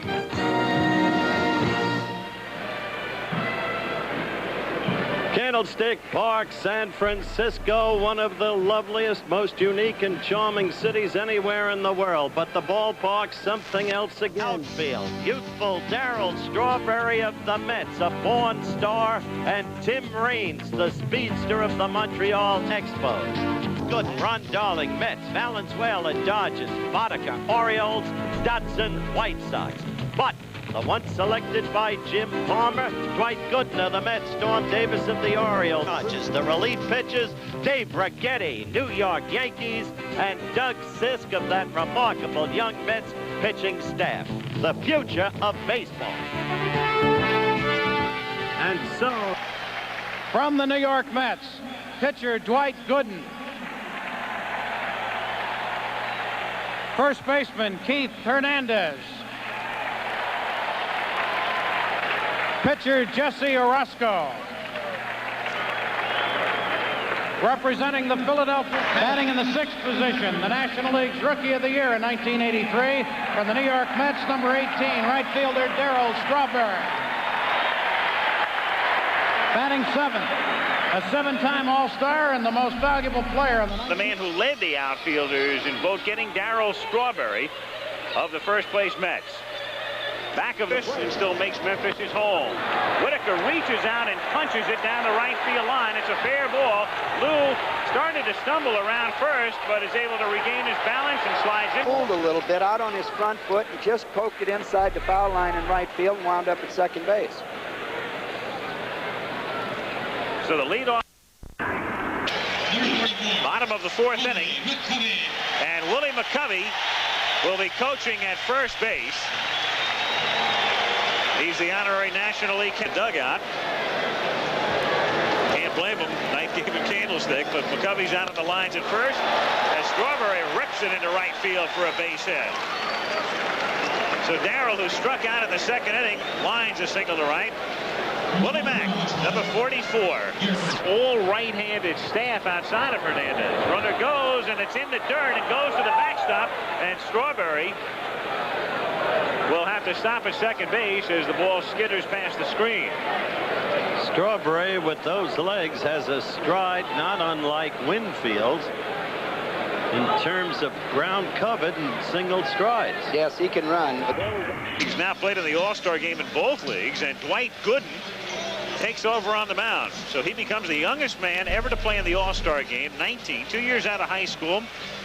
One of the brilliant young Met pitchers, leads the majors in strikeouts at the All-Star break, and Richard League on top with Lance Parrish of the Tigers. 3 homers and of a number of fans in this area. Kingman has behaved very well this year, and he has hit. Kingman was with the Giants at the outset of his career. In fact, one year that's fouled away, and the count 2 balls in front of the fans. Danger zone. 2-2 pitch to Parrish. Got him swinging. So Dwight Gooden, leading the bigs in strikeouts, strikes Parrish out on a 91-mile-an-hour pitch. High fastball up out of the strike zone. Center field. We've got some anxious hitters right now in the American League Club. This Gooden is amazing. Batter is Chet Lemon of the Tigers. Strike 1-1. And those two are 1-2 in strikeouts in the National League. 0-2. Well, We have had 4 strikeouts consecutively. To throw out along with Stu Miller. The first ball. That's right. Got Winfield, Jackson, and Brett. And Lee Wire looked like he was about ready to come up with that right arm, didn't he? After the plate. He had to call it for high as it crossed the plate, not in the catcher's glove. And he strikes him out. So the last 5 American leaguers have gone down on strikes. Good. With 133 strikeouts in 111 innings this season. 19 years old. A year ago, Seoul Mariners representative having a great rookie year. Looks at a strike. 0-1 the count. As the Mariners try to hang in there in the West. Rhythm he has. Drives right through. Comes right down at the hitter. And the crowd wants the strikeout. Sounds like Shea now. Whoa. Appeal? No. Don't get the call at third. 2 balls, 2 strikes on Al Davis of Seattle. And good strikes out the side. Dwight Gooden, 2 years out of high school. 2 years ago in Tampa, Florida, and at the age of 19 comes into the All-Star game and strikes out the side. At the end of 4 1/2 at Candlestick, still the National League 2 and the American League 1. Lou Whitaker is the batter and changes for the National League. Keith Hernandez of the Mets, who grew up in this area. Special night for him at first, and Tim Raines of the Expos. Told you, Reggie's never been looser. He's thrilled to be here. Whitaker hits a little chopper to the right side. At least they've hit a fair ball after 6 straight strikeouts. Little squiver, and Whitaker is gone. 1 out. Now, interestingly, in All-Star history, in 54 games, only 4 times have pitchers struck out the only batters they faced. Halfway mark of the season. Hits it high in the air to left center field. This will be an adventure. Ozzie Smith and Raines, and Smith can't come up with it. Into second base goes Murray on a typical Candlestick Park double. That mound, it's like a man against some boys. He can throw. Off-speed pitch grounded to third, backhanded by Schmidt. Strong throw to Hernandez gets him, and Murray is still at second. 2 away, and Dave Winfield of the Yankees. The payoff pitch is hit in the air to left field, but it will stay in. In fact, Raines comes in a couple of steps, makes the catch. No runs, double by Murray. Strandham at second, middle of the 6th inning. Still 2-1, National. Darryl Strawberry, your thoughts coming into this All-Star game and the way you feel right now? Well, I feel very delighted to be selected to the All-Star team and also start at such a young age. And I was very confident in coming into the game to do something great. And I'm just satisfied that the National League is leading right now. Tell us a little bit about the little bit of a slump that you got into. As we were watching the game here, you said maybe it just pitchers pitching you a little bit different. Yeah, I went into a tailspin. I think they was pitching me a little different. And, you know, when I was struggling a little bit at the time, and I was swinging a lot of bad pitches. And young players have the tendency of doing that instead of staying within themselves. And then I kind of found myself into a groove the last couple of weeks. And I think I'm on a good roll now for the second half of the season. Good luck the second half. All right, thank you very much, Dave. Al? Okay, Don, and here we go the count, and strike 3 ends it. So the game ends on strikeout 21 to set an All-Star game record. Goose Gossett gets the save as the National League wins it by a score of 3-1. Still upcoming will be the presentation of the MVP award to the most valuable player of the 1984 All-Star game. As you look at the line score and the totals, the National League wins it on the year with a 3.34 ERA, and going for Atlanta, right-hander Rick Mahler, 6-4 and an ERA of 2.25.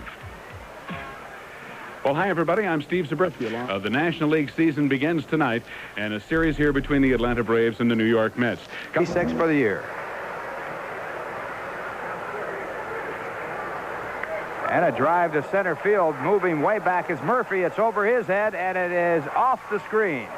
Strawberry hustling into second base with a double as Hernandez crosses over to third. So Strawberry just misses a home run on a clothesline shot to center field. Well, if he'd pulled this ball a little bit or hit it the other way, even a few feet, it probably would have been out of here. He really touched that one off, but just didn't get it up high enough to get out of the ballpark. Smoke. You talk about being right on it. Hit it to dead center field. Murphy figures it might be out of here. You see it hit about 2.5 feet below the top of the fence. Foster. And it is looped into center field. A base hit. One run will score. Murphy comes in to field it. Strawberry being held at third base. Ball cut off by Chambliss, and the Mets are on the scoreboard. Little blooper by George Foster right off the end of the bat, and the Mets get a run across. An egg on 2 hits and a walk, and they leave 2. And the score at the end of 5.5 innings, Atlanta 3, the Mets 1. The only other time they played in the World Series. 3 they lost in the 7th game to Oakland after beating Cincinnati. Drive to right, it could be gone. It's going, gone, goodbye. And Ron Hodges with a pinch hit home run, and the Mets come to within 1. Often from the most unlikely areas, things happen to pick a ball club up. And Ron Hodges, without a home run this year, pinch hitting leading off the inning just in an effort to get a base runner aboard for New York and bring the tying run to the plate, hits one out of here. Hodges in 250 at-bats in 1983 had no home runs. And this is his first this year. An indication of what, as you look at recall from Tidewater. Foster, the time run at third base, 2 men out. We're in the top of the 8th inning. And it's looped to right, a base hit that'll tie it up. Fitzgerald moving on around first base on to second. Here comes a throw by Washington. It's not in time, and Fitzgerald with a stand-up double ties the game at 3.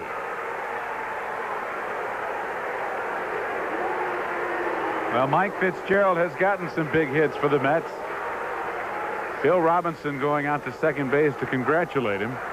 And he really waited on this changeup beautifully and drove it into the right center field gap. You could see him hesitate, but keep the bat back. Even though his front foot was committed, he stayed back enough to get that ball on the fat part. That retires the side. Mets get 1 run on 2 hits. They leave 1. And the score at the end of 7.5 innings, the 3-run score on 3 hits.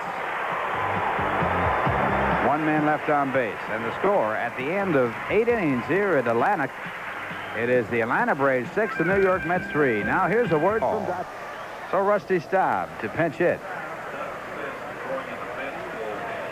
Behind when Atlanta got 3 runs in the 8th. The drive to deep right center field. It's way back. Claudell Washington to the fence.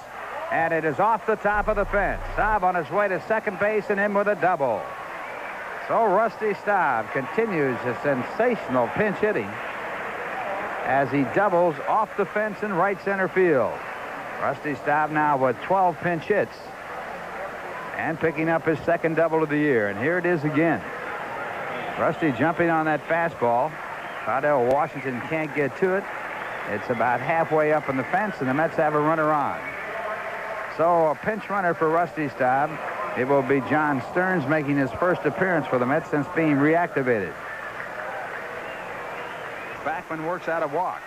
For Backman, his 31st walk, and here comes Joe Torre. Hit double.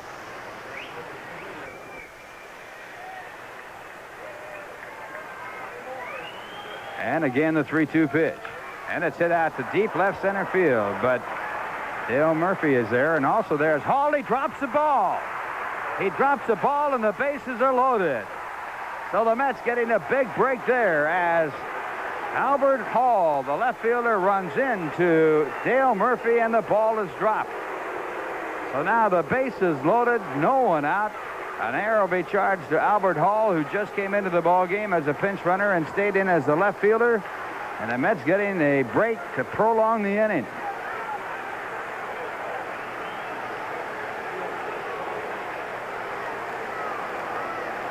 Mookie represents a time run and a drive to right field, a base hit.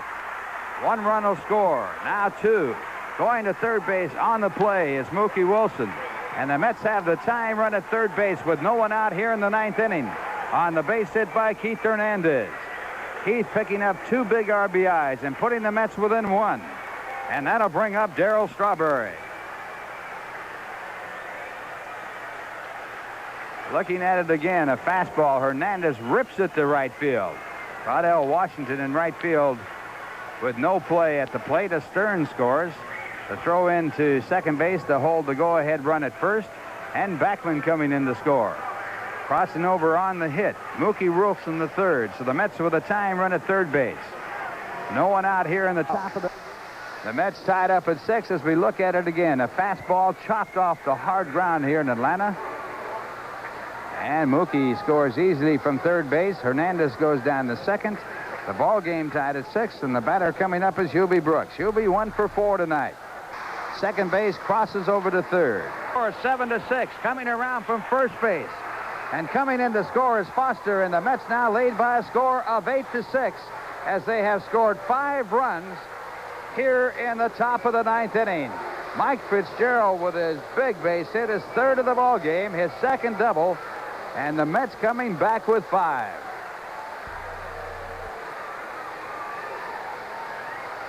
Looking at it again, a fastball by Donnie Moore. There's no doubt about it. It's in the gap in left center field. Murphy had absolutely no chance to get it. Hernandez backs in from third. The throw in by Murphy. And Foster running with the pitch. Comes in, and he scores, and the Mets now lead by 2, and that is all for Donnie Moore. The Mets score 5 runs. On 4 hits, there was 1 very big error. 1 man left on base, and the score at the end of 8.5 innings, the Mets 8 and the Atlanta Braves 6. And now a word from Budweiser. 7th victory and 2 defeats. So the tandem of Orozco and Sisk. 1-0 pitch, bounced out to short. Could be a double play. Santana has it. The throw to first base, and that's the ball game. So the New York Mets win it with 5 runs in the top of the ninth inning by a score of 8-6. In the inning, no runs, a walk, the double play, no one left on base. We'll be back with a recap in just a moment. The final score: the New York Mets 8, the Atlanta Braves 6.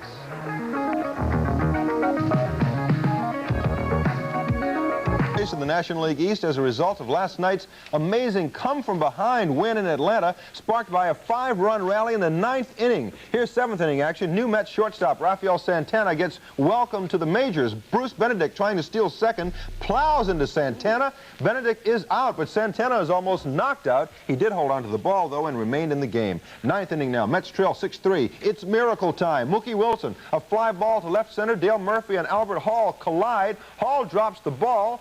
Everybody's safe. Mets have the bases loaded, and that sets the stage for Keith Hernandez, who comes up and strokes a single into right. John Stearns and Wally Backman score. Suddenly, this is a 6-5 ball game. Mets trail by only 1. Then after George Foster knocked in the tying run, Mike Fitzgerald hits a drive up the alley in left center. 2 more runs score. Keith Hernandez comes in trotting backwards. George Foster scores after him frontwards. Mets beat the Braves 8-6, and the miracle continues. Tonight at 8 o'clock, it'll be the Mets and Braves again right here on Channel 7 on ABC's Friday Night Baseball.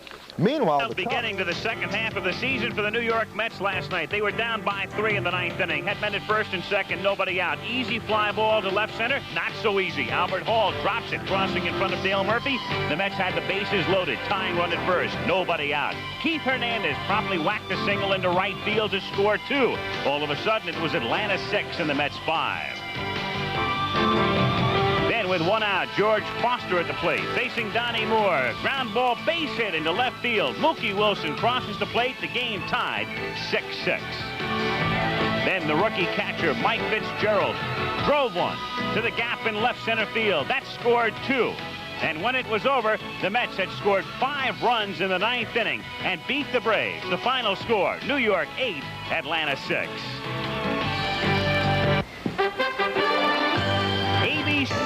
The Mets led by, among others, Keith Hernandez, who came over from the Cardinals last year, scintillating as always on defense.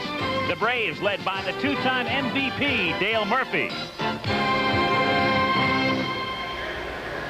A hot, muggy night in Atlanta. As you look at the updated standings in the National League East, the Mets are on top, but only percentage points in front of Chicago. And we can tell you the Cubs beat the Dodgers at Wrigley Field this afternoon 7-5. Chicago percentage points behind. Philadelphia trailing by 3.5. Montreal 7.5 back. Good ball club. Any club with Keith Hernandez, Darryl Strawberry, and Foster in the middle of the lineup is going to produce some runs. Now, they got off slowly, and their run production has been improving. Hubie Brooks at third base is giving them fine offensive season, and Mookie Wilson in center field is getting the job done, getting on base for him. Strength lies in the pitching staff. 2 young rookie pitchers, Ron Darling with 10 wins, and Dwight Gooden, a 19-year-old who looks so outstanding in the All-Star game, are leading the staff. And tonight, Walt Terrell, another good pitcher with stats just as good as Darling, only his record doesn't show it. And a good bullpen in Jesse Orozco and Doug Sisk. Talked to Gooden earlier today. Dwight, you've had 3 days to think back now as to what happened at Candlestick Park in the All-Star game for you, striking out the side, the first 3 men you face, pitching 2 innings, not allowing a run. How do you reflect back on what took place in the All-Star game? Well, being in the All-Star game, it was a great feeling for me, and, honor is something you can always look back on, and I had a great time, and, it was real exciting. But now, it's back to business. Tell me what it feels like for you now when you come into that game. The first man you face is Lance Parrish of the Tigers. Well, coming to the game, I felt great, and I was pumped up, and Carter, helped me out, and I was a little nervous, but after the first couple of pitches, everything was all right. Well, you strike him out, then you face Chet Lemon. Did you feel a little more relaxed after the first batter? Yeah, I was more relaxed after that because I had faced Lemon, in the spring training, and so I knew how to pitch him. All right, now you've got to face the youngster from Seattle, Alvin Davis. Are you aware of the fact that you strike out the side when he goes down? Well, it was up there. I wasn't trying to strike out nobody. I just wanted out best as possible and help the National League get a victory. And just so happened, made some great pitches, and, I was successful. What did you think about the 1st of March as spring training begins? Where did you think you'd be in July? Well, coming to spring training, my league director, Steve Scriver, told me he just wanted me to come and get some experience and see what it's like being around big league players. But then when I put in the Tom Seaver deal, it was doubts in the back of my mind. But I just had to take it a day at a time and just see what happens. When did you know you were going to be on the pitching staff and in the starting rotation? Well, I didn't find out till the last day of camp. Until the last day of camp. And then what was your reaction at that point? Well, I was real excited and thrilled, and it was like a state of shock at first. I just didn't know how to react to the situation. But he's 1-9 as we start the second half of the season. And Backman goes down on the very first pitch of the game. And that might be a holdover from last night, the 5 runs in the 9th inning.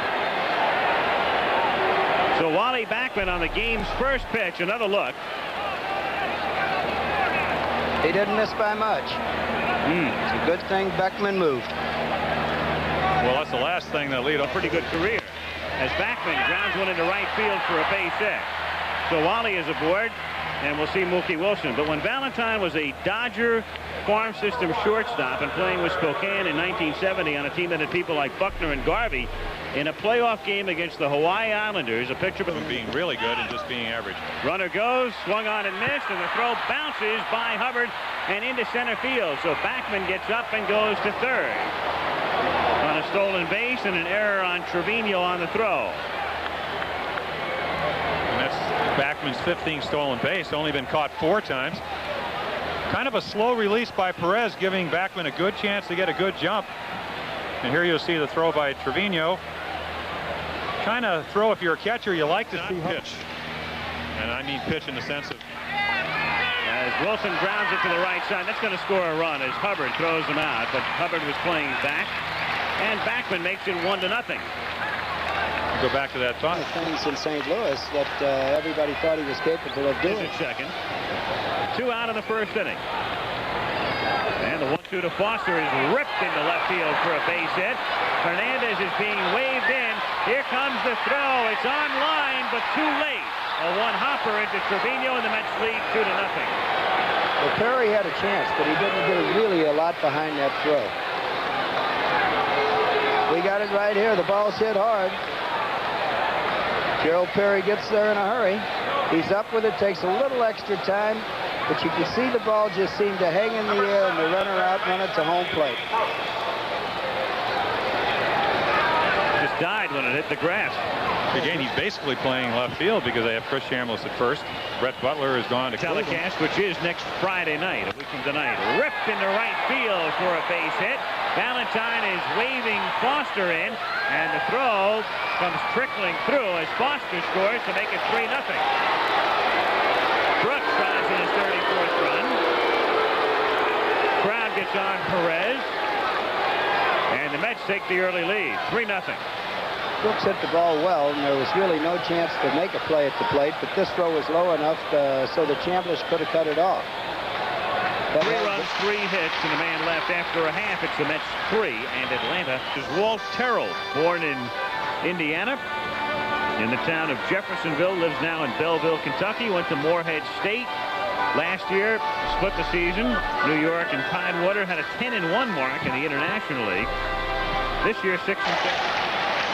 Month of July, the Mets 10-1 in the month, and they've hit .302 coming into tonight's game. Braves, meanwhile. Well, he's a contact hitter, and he hits the ball where it's pitched, so he's going to get wood on the ball. That's grounded down to Backman at second. To Gardenhire for one, back to first, and he's in the middle of this route, but rounds into a double play. 2 down.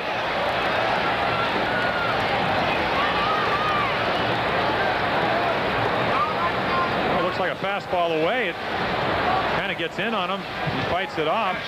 There you see Gardenhire coming across the bag. Computer in and said, let's get this lineup straightened out. That's in a gap to left center field and up the gap for extra bases as Murphy chases it down at the 385 sign. And Backman's going to try to stretch it, but the relay eats Oberkfell up, and Backman is safe at third. Ramirez run out and threw a short hopper into third. Otherwise, a good throw gets him. No reason to try to hop that ball. It was a bad throw from Ramirez. He could have thrown that ball from that portion on a fly. We get to look at it again. Good pitch on the outside half of the plate that's hit pretty hard into the gap in left center field. What's unusual is that Backman led off last night's game with a double off the bottom of the fence in left field, and they still play him relatively.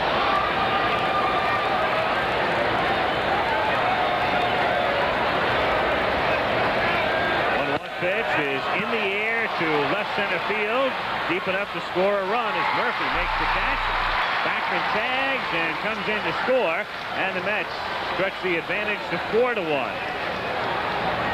on a sacrifice fly by Danny Heath. As he just lost the rookie Jeff Stone on the 30-day list, and Washington strikes out looking. So Terrell has 2 strikeouts, both looking here in the 5th inning, and Ken Oberkfell will be the batter. Some outstanding pitches so far this inning. Yeah, well, there's that thing they call the changeup. Just catches the outside corner, down and away from the left-hand hitter. Extremely. There at Stottlemyre as Oberkfell strikes out swinging on a change, and Terrell strikes out the side. After 5, 4-1 Mets. Back in Atlanta after this word from our locals. To do it years back. Why is that? That's hit in the air to deep left field, and that one is gone. Well, I tell you, his home runs just sound different. George Foster drilling one over the wall in left field for his 13th home run of the season. And that's that high fastball that wasn't either high enough or fast enough, either one. Well, they talk about Foster getting hot with Strawberry. That's 5 hits in 2 games since the break for him.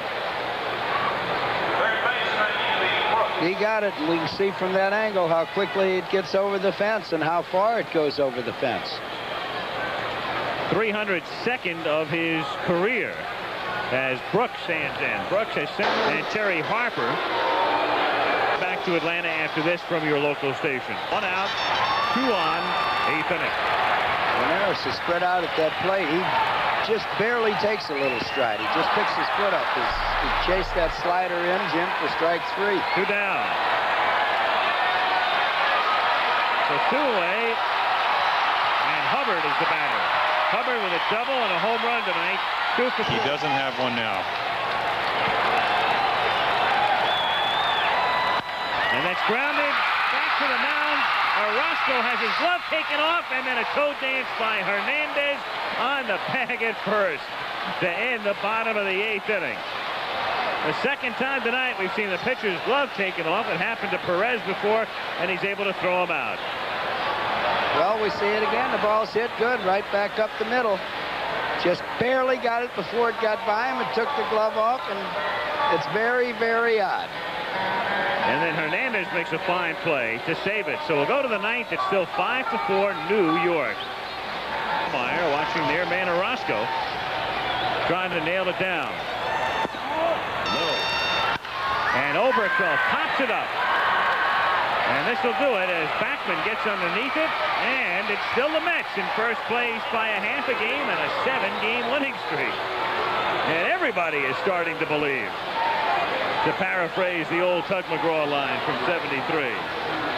The Mets win it by a score of 5-4 in Atlanta, and will be returning to Atlanta Fulton County Stadium in just a moment. And a drive into right center field. It could be extra bases. It will be extra bases. The ball one hop off the wall. Coming around from first base is Danny Heap. He's being waved in. Here's the play at the plate. And Heap is saved. Alex Trevino blocking home plate, but Heap got in there somehow. The indication by Dick Stello said he stepped on the bag. Joe Torre doesn't agree. I'll tell you, Danny Heap almost ran himself into an out. Alex Trevino was not blocking the plate. He gave Heap a at the right center. Claudell Washington has a difficult time getting the ball out of his glove. Now watch Washington play the carom and then watch the ball roll around in his glove for a little while. Now that's valuable time right there. That gives Heap about 2.5, 3 steps. Now watch the play at the plate. Now when Trevino goes up for the ball, actually Heap had a way to get into the plate without going into Trevino. But now Trevino claims that Heap ran into the mitt, and I'm not so sure he's not right. Well, one more look. Again. Okay. Here's another look at it. Now when Trevino goes up right there, you can easily slide, touch the plate with a hand, but Danny Heap elects to go into Trevino, but he was safe. Good call. So to it. And the slider hit down the line. A base hit. It's fair. Foster driving in Hernandez from third. Now trying for second. Here's the throw. It's a good one. Foster is out. But the Mets get 2 runs on 3 hits. No one left on base to score. At the end of 1/2 inning, the Mets 2 and Atlanta coming up. Now here's a word from the good old guys.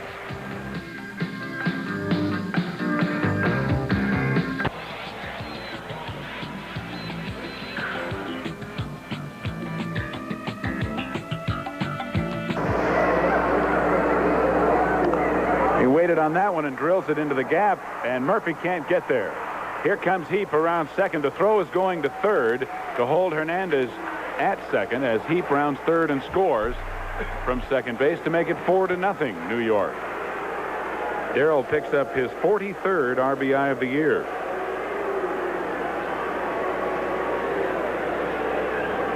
And you saw that manual sign of congratulatory response from Hernandez to Strawberry. Had Murphy not slipped on this, he certainly would have been given a better chance. And Joe Torre is going to come out with the Mets leading 4-0. Darryl Strawberry, by the way, that's his 43rd RBI of the year. Jars one to short. Gardenhire to second. Double play. 6-4 to 3 double play by the Mets. Their first double play of the evening. As the Braves go down, Comets doing anything but adding to the rally as he squelches it. And after 5, the Mets lead 4-0. Now here's a word from Michelob. Score 4-0. Top of the 7th inning. And a ground ball hit in the hole. Another base hit for Danny Heap. He's now 3 for 4.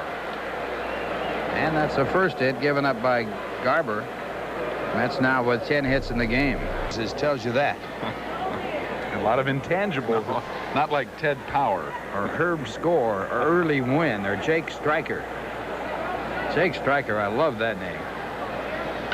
And this one way out in right field. It could be trouble. It could be gone. Going. It is gone. Goodbye. Keith Hernandez with a home run, and the Mets lead by a score of 6-0. Hernandez with his 8th home run of the year. And he just keeps tacking on RBI after RBI. This is Hernandez's 3rd RBI of the night as he drives himself in.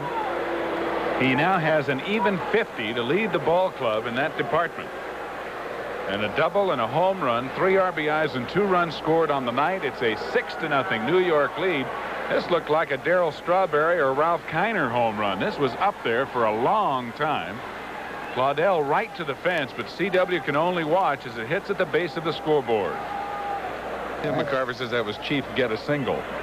And a curveball looked at by Hubbard, strike 3. So Bereni picks up his 3rd strikeout. And get a single is back to the bench. That imposter was not cheap, Oklahoma. It was cheap. A good inning for Bruce Bereni. No runs, a walk, 1 man left on base. The score at the end of 7. The New York Mets 6-0. Hernandez, who came into tonight 3rd in the National League in on-base percentage, will have that up near the top after this night. And there's a base hit by Strawberry to right field. Hard hit ball gets by Claudel Washington. Hernandez going to 3rd, and he may score. Valentine waving him in. Strawberry's headed for 3rd. Hubbard picks up the relay, and it will be nowhere near in time, as it's now 7-0, and Strawberry stands at 3rd. I would imagine it'll be a single and a 2-base error on Claudel Washington. Oh, Strawberry gets a fastball down low and lines it to right field. Claudel tries to one-handed playing it off to the side. The ball comes up on him, and now he has to chase it down. There's no worse feeling in the world than running after a ball that you booted like that. Hernandez comes in to score. Inning. A high drive to medium right field. Danny Heap underneath it, and the ball game should be over, and is. A 1-2-3 inning. Gorman retires 6 in a row in relief of Bruce Bereni. To close the door on the Atlanta Braves, and the New York Mets continue red hot. They have won 8 games in a row. They have won 12 of their last 13. Their last previous streak that was any better was 1976, when they won 10 in a row. They are now 50-34 and lead the Chicago Cubs by 1.5 games in first place in the National League East. Bruce Bereni, the winner, he is now 7-9. Craig McMurtry, the loser, he is now 7-10. Ralph and I will be back with a wrap-up. Tim McCarver will have an interview, so stay with us from Atlanta's Fulton County Stadium. We'll be right back. The final score, the Mets 7 and the Atlanta Braves nothing. As he leads off here in the top of the 2nd, the Braves leading 1-0 on the home run by Claudel Washington. And a drive to deep left center field. It's way back. It's going. It is gone. Goodbye. And the ball game is tied up.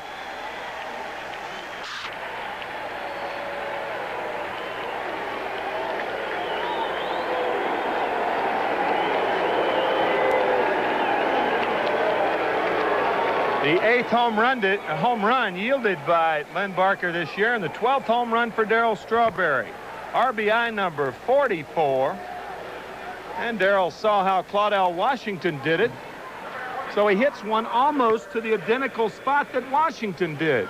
He used the same flight pan. It's the bottom of the scoreboard.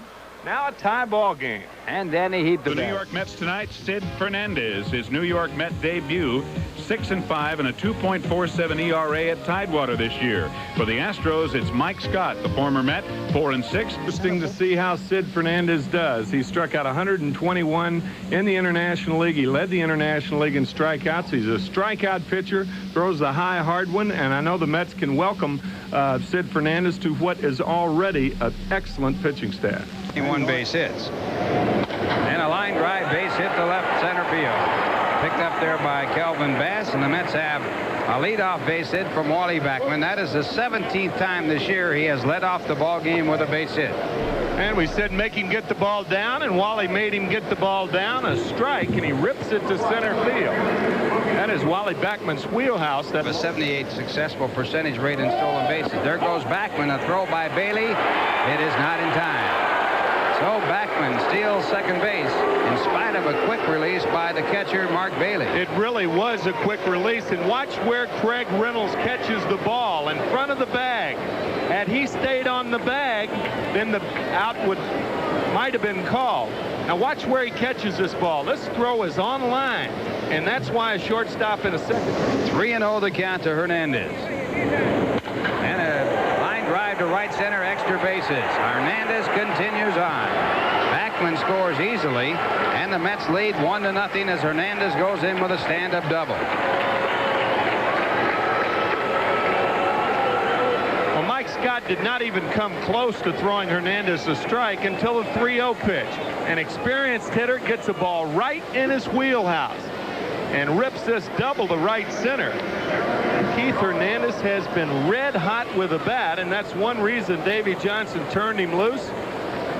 And the Mets are on top early here at the Dome. That is his 22nd run batted in his last 24 ball games. And over that, right back in the wheelhouse, and it's a base hit up the middle. So Foster continues to drive in runs. The Mets lead 2-0. And Foster getting 2 consecutive pitches right in his alley. Ball in on him a little bit. George hits it above, a little bit above the trademark. Not well, but well enough to drive it through the middle. His 45th RBI of the season. Now it's 2-0 Mets. Potter had a record of 6-5, an earned run average of 2.47. He walked 58 and struck out 121 against the Mets. And Fernandez with his first pitch of fastball. Curveball, strike 3. So Phil Gardner fooled by the curveball, and Fernandez works a perfect inning, striking out 1. And the score at the end of 1, the Mets 2, the Astros 0. Now here's a word from Dotson.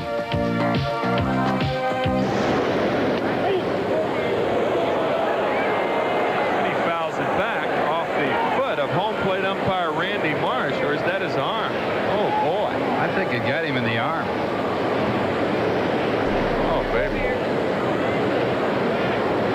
I don't even believe he fouled the ball. It's off the tip of the glove.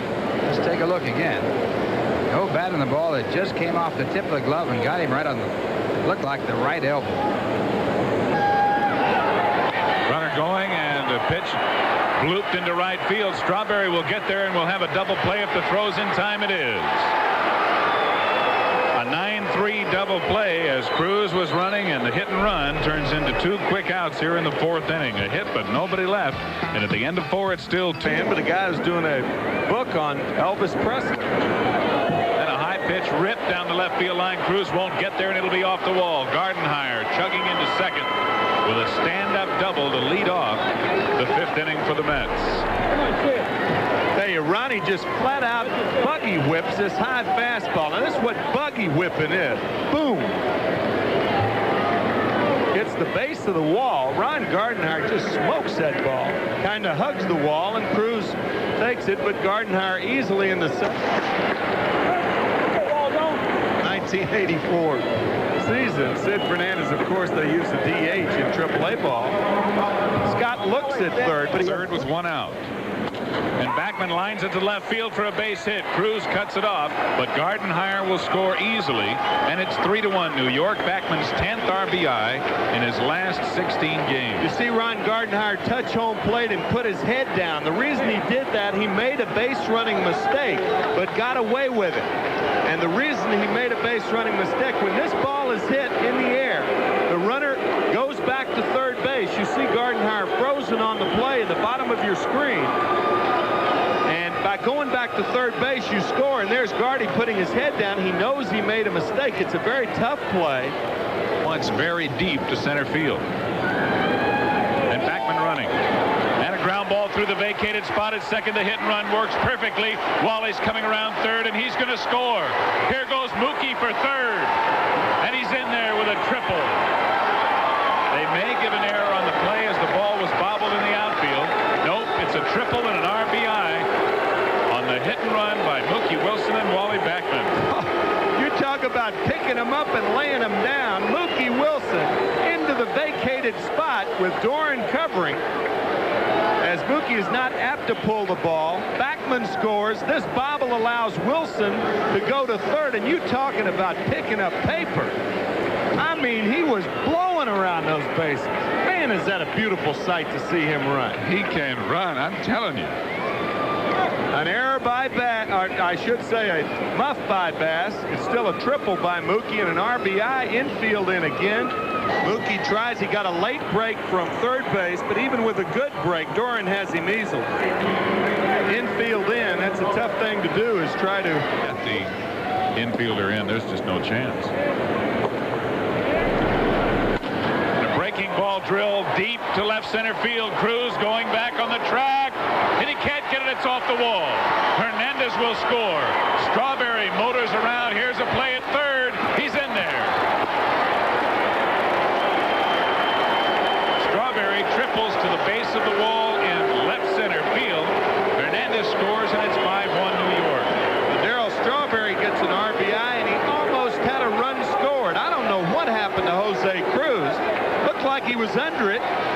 He did everything right but catch the ball. Now he gets his hat. He stopped for his hat. Bass retrieves it. Now watch Bobby Valentine. Boom, the ball hits Valentine. It went through Garner, and had it not hit. Now watch this play by Jose Cruz. Drops his hat. Now the ball. Now off the wall. Now he picks his hat up. You take it, Kevin. I'm sure Bob Lillis, the manager of the Astros, is saying, and watch this. That's the weirdest play. Hit Bobby right on the knee, and look at the dugout. John Stearns in the back. And they lead 5-1 here in the middle of the fifth. Now here's a word from Mets has only one home run. Grounded to third. Great play, Brooks. The throw can't get him, but Hubie Brooks on a great play may have re-injured that left wrist. Or he might just be kidding. Come on, Hubie. He might be exasperated. Sharply hit ball, and a fine stop by Hubie to save an extra base hit at the very least, but couldn't get the throw there in time by the time he got up. But again, a nice stop on a diving backhanded try. He did land on that wrist. The wrist that's bothered him since he injured it swinging the bat is the glove hand, the left hand wrist. A rough outing for Mike Scott. Fastball grounded over the head of Garner. So Hubie Brooks scores easily. And I'll tell you, this inning points up the fact that the Mets, everything has been going their way. Now, they've made their breaks, but this inning, what a weird inning this is. Well, when you're playing well, things like this happen for you. And that's been the case for New York really all season, but in particular during the last. We'll try to mix in a game here as Fernandez mixes in a strike and strikes out Cruz. Fourth strikeout of the ball game. It's a tough pitch for a left-handed hitter, even for Jose Cruz, who is usually very successful against left-handed. Once he missed it completely, and once he just fouled it back. So we'll see what he does here. Swing and a miss. He got him. Good fastball. Fifth strikeout for Fernandez, but the Astros do score. It's a fair ball. An extra base hit for Strawberry. It might go for three. Played off the wall by Jose Cruz. Strawberry eases in. Cruz is into second on the double. And with two out, Strawberry not wanting to make that last out of the inning at third, might have tried to push and cause a play at third base, but wisely holding up at second base as Cruz played the carom very well and made a good throw into the relay man. So Strawberry, who has 2 hits and 3 times to the count to George Foster, and the curveball hit down the line. It's a fair ball. Strawberry comes in to score. Ball bounces away from Jose Cruz. Foster will try for 3. He could try for an inside the park home run. Cruz kind of trotting after the ball. Here comes Foster, and he gets an inside the park home run. And Jose Cruz just jogging after the ball as it got by. And it might be a grounds rule double. Evidently, the ball touched out there somewhere, and Foster will go back to second, but he does get an RBI. Let's look at it again. Well, that's why Jose pulled up. You see the ball right over the bag. Garner giving it a diving try. And right there, its trajectory changed by a fan, I guess, reaching over the railing. You see home plate umpire Randy Marsh has signaled it immediately, and I'm sure third base umpire Bob Engel also made the call. Another multiple hit game, 13 base hits to go with their 7 runs. It's 7-2. base hit to right field. Foster going to third. Beam waved in. Poole throwing home, and the throw is not in time, and the Mets now lead 8-2. Hubie getting the run batted in on the single to right field. He took second on the throw home, and the Mets now adding another. Excellent base running by Hubie Brooks, and again a big 2-out hit. Hubie has just been smoking his second hit as he drives in his 35th run of the year. After 2 are out, back-to-back doubles plated 1, and Hubie plates the second one with a single to right. George getting some relief. He ran all the way around once, then had to go back to second and do it again. Rafael Santana teasing him a little bit, trying to feel his pulse. Get out the oxygen. Well, 5 base hits. And another one hit hard to right center field. It'll be extra bases. Brooks comes in to score. Fitzgerald on his way to second base and slamming on the brakes and holding there. So the barrage continues as the Mets pound on Vern Rule. Fitzgerald gets his second base hit.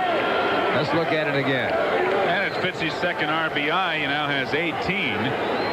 And how prophetic was Davy Johnson when he said prior to the All-Star break, just wait till this club starts hitting, to go along with the excellent pitching they've been getting. And lately we've been seeing that since the All-Star break. The Mets now with 15 hits and 9 runs. In his father's ear, Dad, I'm leaving now. I'm on my way to the big leagues.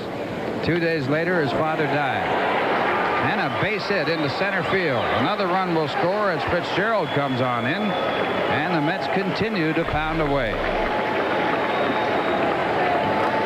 Gardenhire's second hit of the night. And he drives in his 9th run of the year. He didn't get all of it, but he got enough of it to get it over Bill Doran's head. And Fitzgerald, rounding third, scored easily on the play. This is the 4th run scored in the inning, and that run charged to Vern Rule. So the book closes on Rule. He gives up 4 runs on. Zambito back, and the ball chopped out over the mound. Might be a base hit. A tough play for Reynolds. He can't handle it. It'll go as a base hit. So Fernandez gets a base hit. His first as a New York Met. He makes a turn at first base. They tag him, and he's going to be out. So Fernandez, not realizing that he made a move towards second base, turns inside the line. Houston picks it up, tags him, and that ends the inning. Rather a merciful ending to a tough inning for Houston. So in the inning, the Mets score 4 runs after 2 men were out. They had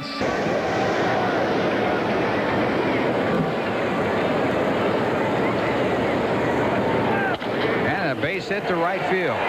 Chapman rounding third base, waved on in. He'll come in to score. And the Mets lead by a score of 11-2 as Strawberry gets his 3rd hit of the ball game and his 2nd run batted in. Well, now the Mets with 19 hits tonight. And this surpasses their previous team high of 18 against Cincinnati July 7. Strawberry seems to be picking up the pace. He says a single, a double, and a triple now, and he drives in yet another run number 46. So Chapman in some by-play on the bench. Good-natured by-play if you just... And a fly ball out to shallow center. Might drop in.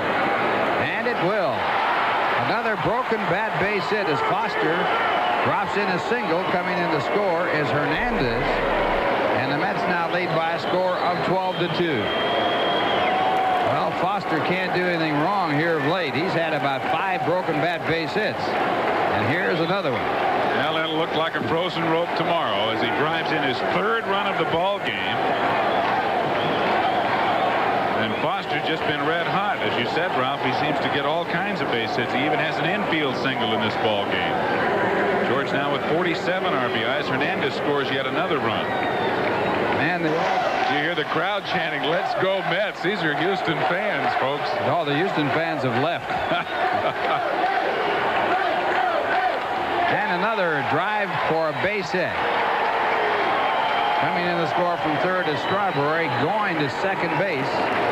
is Foster, and Fitzgerald now with 3 hits and 5 times up as we look at it again. And 3 RBIs. Thursday night was Fitzy's first Major League 3 RBI game, and he gets another one here. This may be a new high of 13 runs against Houston. And remember, they on 10 base hits. In this inning, 3 runs on 4 hits and 2 men left on base. And the score at the end of 7.5 innings. Happened, it would probably be Puerto Rico ahead of the Dominican Republic. Heap hits it deep to right field on a line. Poole will have to play it off the wall. Danny Heap going to second. He's going to round and head for third as the ball careened back in. Walling picks it up, but it's a triple for Heap. So everybody in the lineup, with the exception of Ed Lynch, has at least 1 base hit for the Mets tonight. And they have a total of 22. Well, look at it again. It's a fastball on the 3-2 pitch, and Heap gets it. Drives it over Poole's head. It takes a bad carom off the fence. And it's fielded in center field by Walling. And Heap, who was traded from Houston to the Mets for Mike Scott, who is the pitcher record on the losing side of this ball here the next day at 9. Could be a double play to end it. Gardenhire on the relay, and it's over. A 4-6-3 double play as Ed Lynch closes the door. And the Mets have scored the most runs ever they've been able to manage here in the Astrodome. 13-3, the 10-run victory on 22 hits over the Houston Astros. The Astros have had 2 tough ball games. They played 16 innings last night, but they won that one over the Phillies. So Sid Fernandez in his New York debut, the winner. And Ralph and I will be back to wrap it up for you, so stay with us here on WOR. We're back to the Astrodome after this word from Express Mail. A Mookie Wilson leadoff triple and a fielder's choice RBI by Hernandez, and they lead 2-1 over the Astros. Game playing second base. Santana the shortstop. And a ground ball. Santana with a short hop play, and he gets him. Cabell can't believe it. A head first slide. Can't believe the play by Santana. Santana made a spectacular play. Impossible play. And Cabell didn't help himself by sliding head first. You lose speed that way. Santana, it's a spectacular catch. From a difficult throwing position, he makes a perfect throw. What a play by Santana. And sliding in head first does not help you gain any distance. Ball pitcher. Poole not running, and there's a drive deep to right. Home run, and the Astros win it.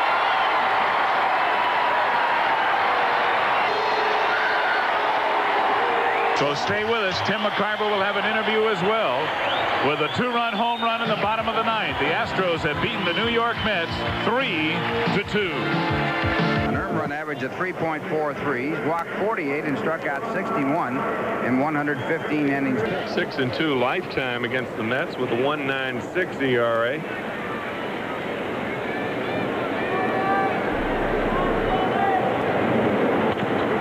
Ground ball down the line, and another fine play by Cabell, and Ryan drops the ball. Here comes Gardenhire. It's 1-1.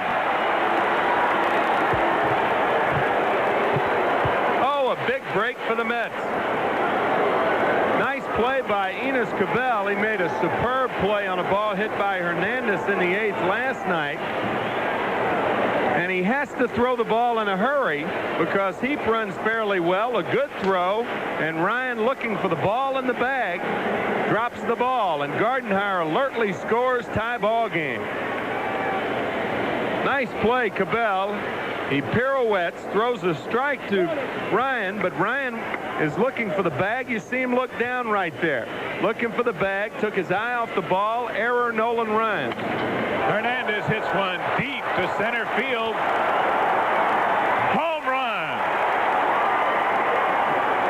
Oh, what a big error that was.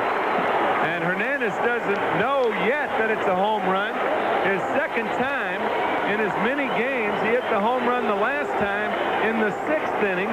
He does it this time in the 5th inning. And this is the hardest hit ball that Keith Hernandez has hit all season long. I was just going to say the same thing. Oh, Jerry Mumford referee took 2 steps back and looked at it. Didn't even watch. It was well up into the seats for Astrodome standards, at least a couple of rows back, and it's got to be 400 feet to the ball at the point where Hernandez's ball went over. Oh, crushed that ball. A 2-run home run, but the Mets score 3 on an error and a 2-run home run by Keith Hernandez, and they lead 3-1 in the middle of the 5th. Now here's a word from Citizen Watches.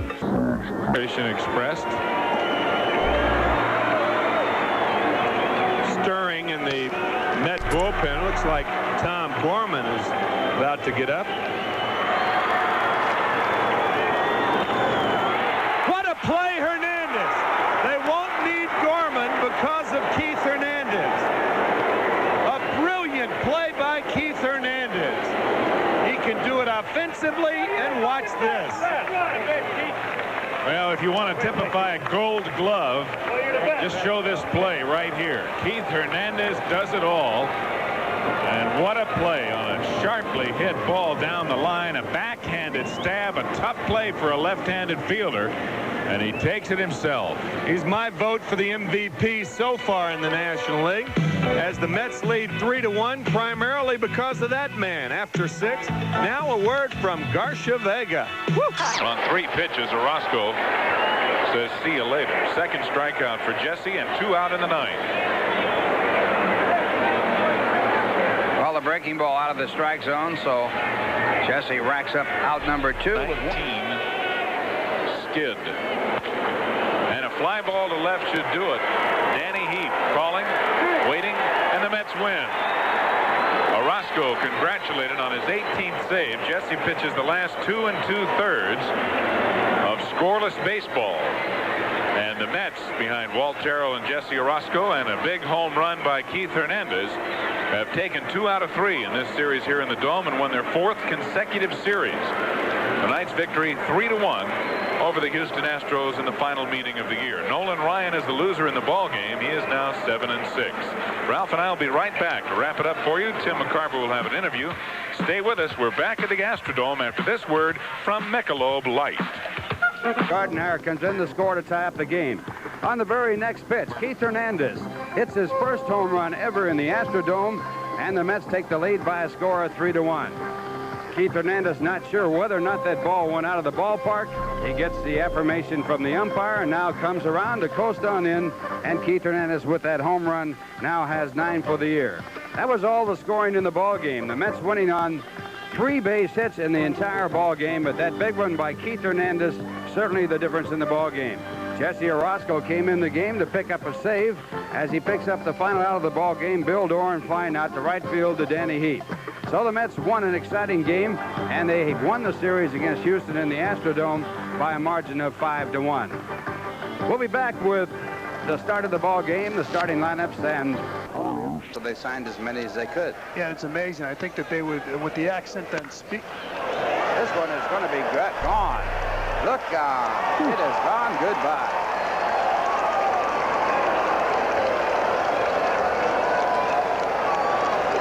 Darryl Strawberry likes to hit against Mario Soto. He just tattooed a ball. Talk about all the talent in the world right there, Darryl Strawberry. He's starting to swing a hot bat along with George Foster. And he tattooed that ball into the right field stands here in Cincinnati. Here it is again. Mario Soto challenging, ball away. I'll tell you, Darryl Strawberry took that ball and pulled it. Boy, he pulled it. You have to pay attention to follow that one. It was a line shot out of there. You know, Darryl Strawberry broke in against Mario Soto, his first game in the major leagues, and he struck out 3 times. On the mound, 8-6, 3.05 ERA, leads the majors in strikeouts with 143. And it's a great hits to innings pitched ratio, only 93 hits in 118 innings. And his control's been good, 48 walks, not bad for 118 innings for at all time, but only 9 RBIs on the year. And here's Walker's hot as he strikes out on the high fastball, just threw it right by him. Strikeout number 144 for Dwight Gooden. Get ahead of the hitter. If you have a good fastball, you throw it. And just watch the ball. It doesn't really rise. It sure looks like it on TV because I think a physicist said that the ball right now in particular. Well, I'm trying to work on being more consistent for the ball club and driving in some big runs when we need them. And I think down the stretch, if I can help the ball club, we'll have a lot of success. And I think I'm a big key to the ball club second half of having a lot of success if I can do well for the second half of the season. Into the second half, George Foster keeps hitting right behind him. In the air to deep left center field. Walker and Cedeno go back, and that one's gone. Darryl Strawberry hits his 14th home run of the season and his second in 2 nights, going the other way to put the Mets on top by a score of 1-0.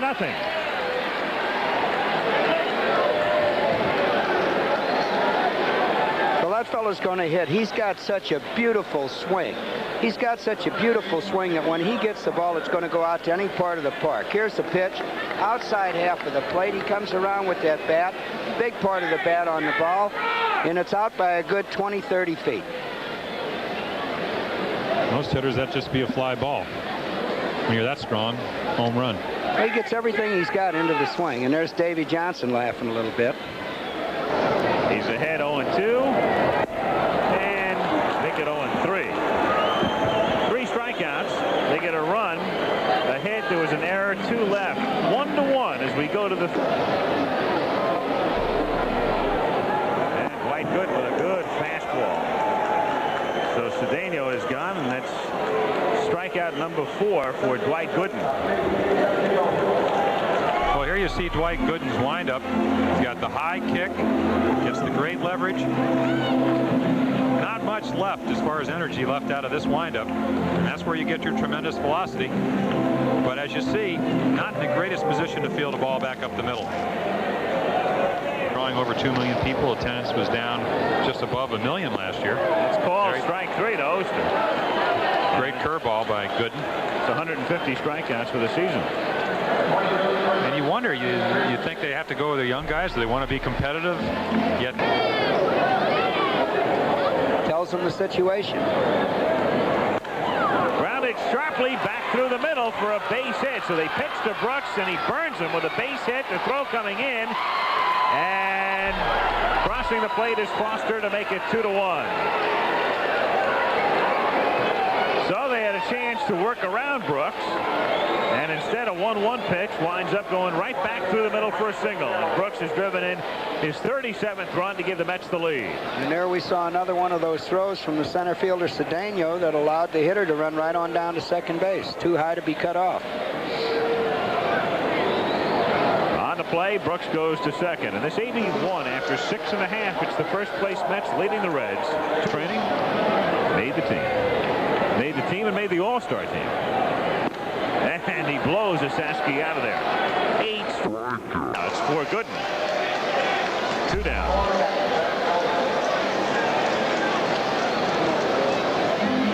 here again, it's really a magnificent windup. It almost looks like a ballet. Full extension. Good follow through. Again, not exactly in the proper. Seems unfair. Comes in with a hook 2-2, and Dreesen goes down. He's 0 for 4 tonight. As we said before, when you show him that fastball, you got to respect it. There you see the good curveball. What a pitch.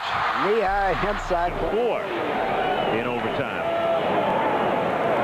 Pickoff play is on, and they nail him. Oh, perfectly timed. Backman sneaks in behind him, and that's the end of that threat. No wonder they let him steal second base. They've got a great pickoff. Here we go. Looking at the runner that 1 or 2 steps and caught him leaning. Orozco gives an excellent throw to second base. Backman in there right at the right time, straddling the base. Another look at it. Never once did he look at second base. That's a time play from the catcher. 3 of the 7 strikeouts now have been called strikes, to give you an idea of that wicked curveball, and there it is. Well, I'll tell you, you have to give up on that pitch. 11 in a row retired by Sid, and the Mets lead 1-0 after 5. Now here's a word from Ivory. The Maltese Falcon, my favorite actor, Peter Lorre. Strawberry is jammed, but this ball may drop and does. With the infield in, Strawberry gets a clanker to left, and the Mets lead 2-0. Hit them where they ain't. Well, even though the infield is in, the outfield has got to be back for Darrell.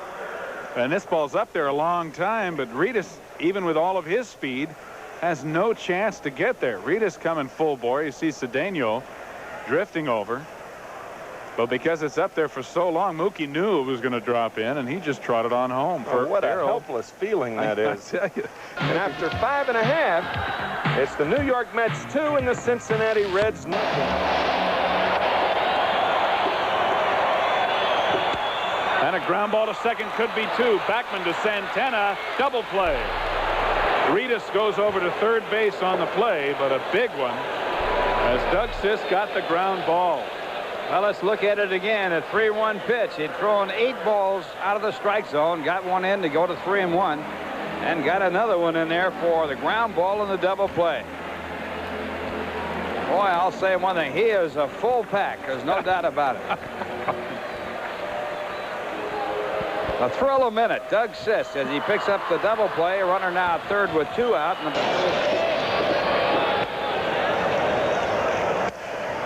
And a looper. Backman is out, and he should catch it, and he does. So a soft humpback liner caught by Backman after 2 walks. Doug Sisk pitches out of it again. And we will go to the 9th with the Mets holding a 2-1 lead over Cincinnati. Now here's a word. And that ball ripped to left. Foster on and Forrest gets there. Great play by George Foster on a line drive that was hooking away from him. Well, if this ball gets by, it's an extra base hit, and the tying run would have been either at second or third, and Foster coming over quickly on the well-hit ball. And he makes the reaching catch and then goes down to the ground. Fine play by Foster.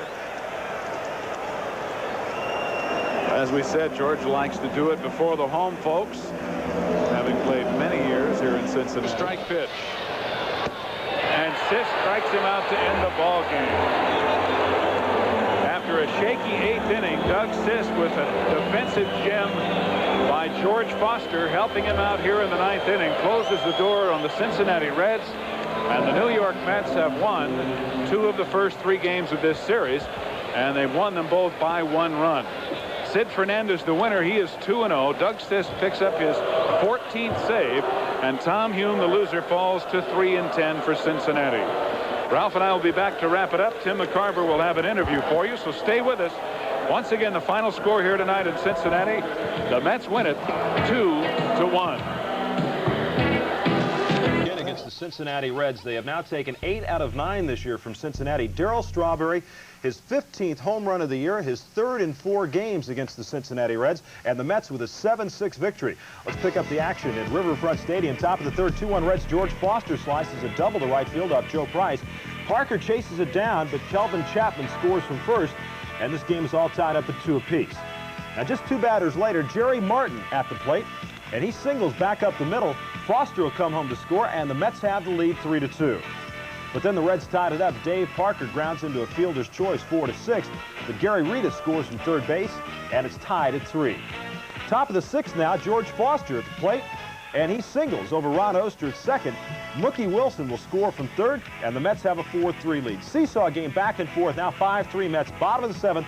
Dan Dreesen at the plate, and see ya. That dog will hunt 2-run shot off Tom Gorman, his 7th of the year. Oster scores in front of him, and it's all tied up at 5. But in the top of the 8th, 1 man on, and Darrell Strawberry will lose it to left center field. That home run off Keith Cato. The Mets hold on to win it 7-6 the final as they increase their lead over the Cubs in that National League Eastern Division. Gorman got the victory even though he gave up that home run. Cato the loser, and Jesse Orozco. 1 ball, no strikes to Darrell Strawberry. And a runner going. Big jump, but the ball hit. And it's hit deep to left center field. It could be gone. It's going, gone, goodbye. Darrell Strawberry with a 2-run home run, and the Mets regain the lead.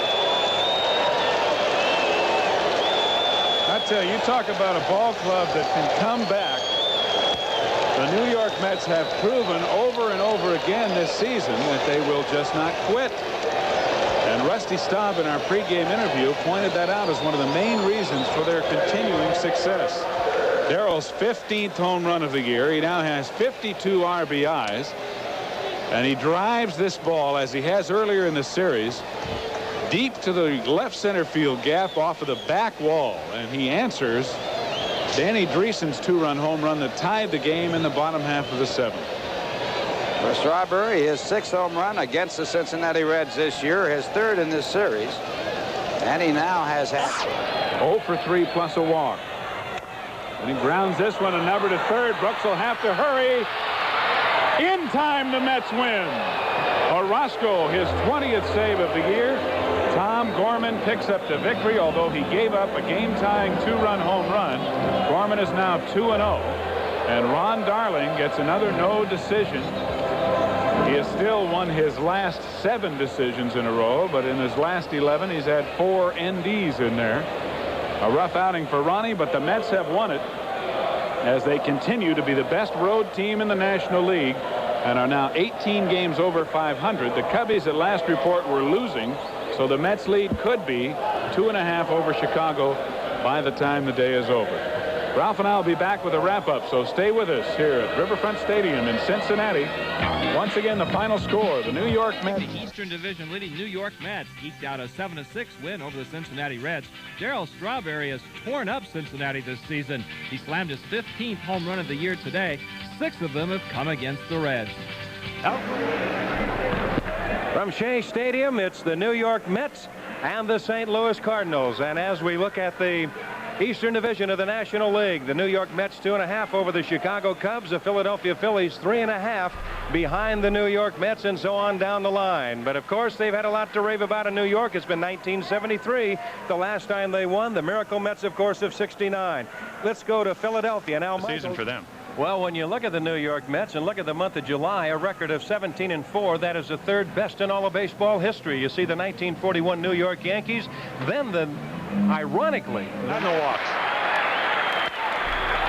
1 hop to third. They go over to second base. Chapman up to Hernandez, and just like that's a double play.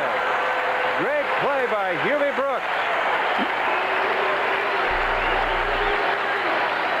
Well, you almost homer, you go away, right at the third baseman. Brooks over to Chapman.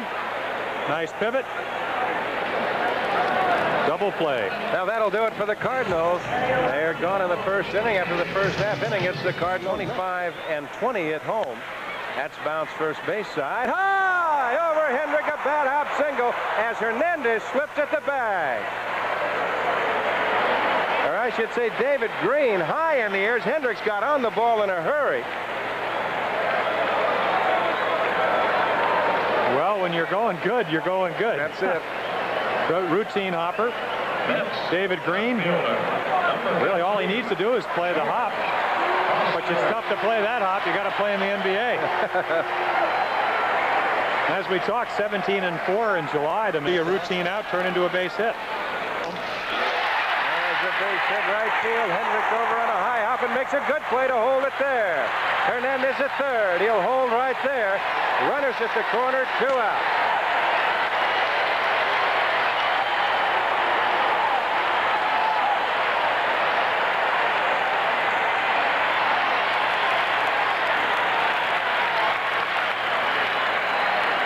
Bad pitch. And if you're a pitcher, you thank your right fielder when he makes a play like this. If it goes by him, it's a run. And there you see the off-balance throw. Holds Foster to a single, and Hernandez at third base. And, of course, Davy Johnson right there, green-lighting Foster. Hitting .274, 15 home runs, 52 on it. At least he kept the ball in the ballpark to Foster. 2 strikes to count. There's a base hit right field. The bad hop single is paid off. Hernandez scores. Foster there. There goes Strawberry to second. A gun by Hendrick, and they cut him down. But the Mets come up with a bad hop single run, if you will, here in the first inning. On 3 hits, no errors, and 1 man left. And, of course, you can look at that again. And what a gun by Hendrick. Well, not very good. Looked like a high breaking ball. And here you see again Hendricks going to his left. Just a bad base running play by Strawberry. Takes him right out of the possible bigger inning. Yes, sir. 1-0 Mets, and we'll be back with more baseball after this word from should be 2. Antenna to second and high, but they get him with a tag play. Well, that'll do it. As the Cardinals are gone, they pick up a run on a hit and error, and they leave a man, and we're through 1.5 from Shea Stadium in New York. It's the Cardinals. Runners on first and third, only one out. One of the pitcher's best friend is that good double play ball. There you see the sinker. Ground ball to Santana, over to Chapman. Saves you a run. Nice play by Hernandez. This is why he's won 6 Golden Gloves. Saved him a run right there. An error. Here's young Mike Fitzgerald, hitting .258 with a home run and 20 RBIs.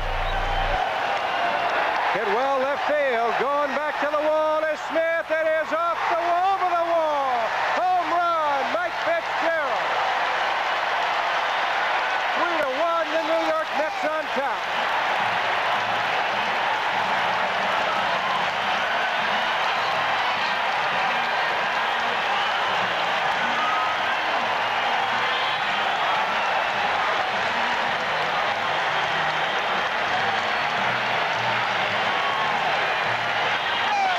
Here you see from overhead. Hit well to left center. Lonnie Smith gets back to the wall as quick as he can, but not quick enough. We talked about Ricky Horton having to keep the ball down. Fitzgerald only second, and now in the 6th. There he goes. High to center field. Mookie Wilson going back, still going back to the wall. Jump! What a catch!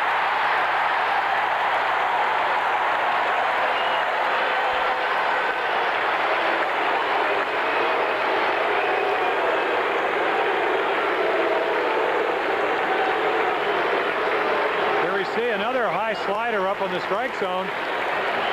Hit about as far as you can hit it and still have it stay in the ballpark. And there's Wilson. Those are the kind of plays that save ball games. Yes, sir. Great camera work as we go to the bottom of the 6th. It's 3-2. The New York Mets on top. His 35th appearance of the year. A record of 8-2, and you see that excellent 1.82 ERA. Look at that. The New York Mets relievers have lost 5 games all year, fewest in the Mets. Oh, look at that! That might tie the ball game. They're going to wave him on around. He's got to hurry. The throw by the shortstop. In shot and tie. We're tied at 3. He was hitting .556 yesterday. Had the game-winning RBI. That's right for Santana, not tonight. At least not now. Side retired, no runs on a hit, no errors, and a man left. We go to the bottom of the 10th inning in a 3-3 tie.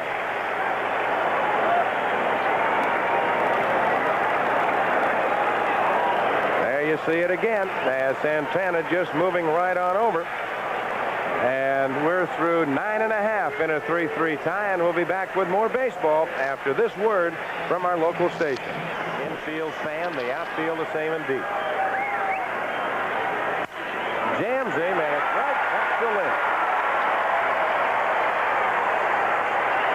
So that'll do it. The Cardinals gone on the 11th. They get the leadoff man aboard, and they leave him right there. No runs, a hit, no errors, and a man left. As you look at that, boy, he sawed him off. Right back to Lynch, a little soft line drive to end the top of the 11th inning. So we go to the bottom of the 11th inning. It's the St. Louis Cardinals 3 and the New York Mets. That was the pickoff attempt at second base. That's to the right side. There's Backman. He'll go on to first base, and Keith Hernandez on the side is retired. So we go to the bottom of the 12th inning. It's still a 3-3 tie, and we'll be back after this message and a word from our local station. The bottom of the 12th inning in this 3-3 tie. Mike Fitzgerald will lead it off, followed by the shortstop Rafael Santana. That's right. There it is, 6-2 as far as the reserve situation goes. A base hit left field by the diving Lions. Fitzgerald's aboard.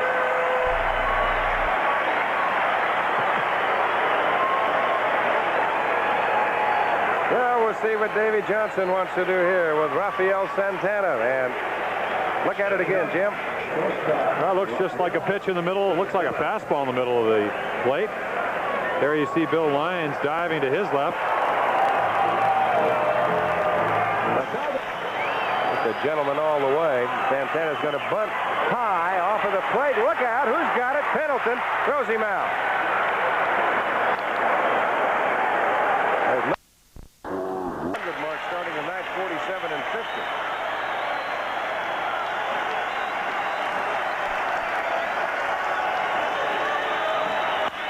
Back up the middle. That's a base hit. Here comes Fitzgerald. Green bobbles the ball. The ball game is over. Fitzgerald scores. Mets win 4-3.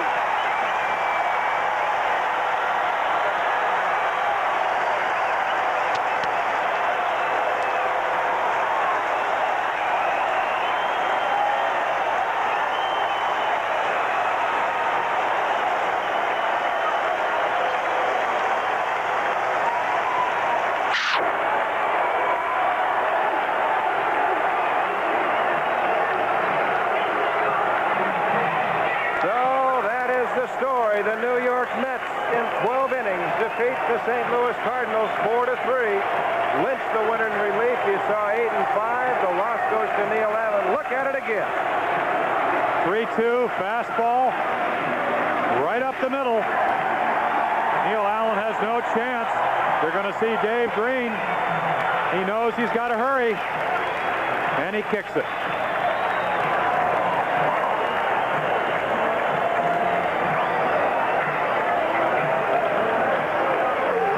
Appeared he might have had a shot to knock that ball down right there, but never got a glove on it, as David just kicked it with that right foot. After that, it was all over. He had a shot, no question. Tried to hurry it, could not, and that is just a vision of frustration on one side, jubilation on the other. This ABC Sports exclusive has been brought to you by Chevrolet, with the performance, the style, the innovation, the quality, and the value that make up today's Chevrolet. By Bud Light, the best has the taste all its own, satisfying but never filling. By Sure Antiperspirant. You can raise your hand if you're sure, because Sure Antiperspirant helps keep you dry. And by Goodyear, who invites you to say hello to Vector, the new design in radial tires. For Jim Palmer, I'm Don Drysdale saying good night from Shea Stadium. Once again, the score, the Mets 4 and the Cardinals 3. Stay tuned next for ABC News Night 9.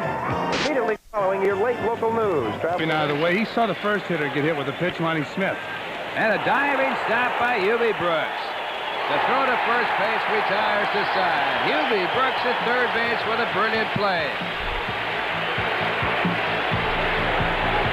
Oh, Bruce Perini very happy. Here it is again. Hubie Brooks diving to his left, stopping that ball, coming up, and making a perfect throw to Keith Hernandez. So a man hit by a pitch ball, a stolen base, and a pull. Santana hitting at 211 for the Mets. And he rips a line drive to left. It'll be a base hit. Skips by Lonnie Smith in left field, and Santana goes for the second base bag, and he's in there. Rafael Santana. I believe Lonnie Smith, he saw the ball, but I don't think he realized how hard this ball was hit. Watch him pursue this ball. Kind of nonchalant, the ball, but the ball really skips off the ground. The ball was hit pretty hard by Rafael Santana, and it scored a hit and an error. So Santana, who had 2 for 4 in last night's ball game, picks up his third hit in this series. And the Mets have a runner at second base with Bruce Peretti, the batter. And right on top of the pitcher. How about a push bunt? And it's bunted out in front of the plate. It's going to be a good one. Bobbled by Porter. Everybody is safe. Well, everybody thought it would be impossible to lay down a good bunt with the pressure the Cardinals were putting on from first and third. Let's see how he does it. Here it is again. Bruce Peretti putting the ball off the plate, unintentionally, of course, and Porter kind of grabbed that ball and tried to throw it in a hurry, dropped the ball. He tried to barehand the ball. Now, Bernie doesn't run that well. I'm surprised he tried to barehand the ball. When he finally picked it up, he had no... That's right. I agree with it. A little blooper to right field, a base hit. Rennie will go to third, as Santana scores.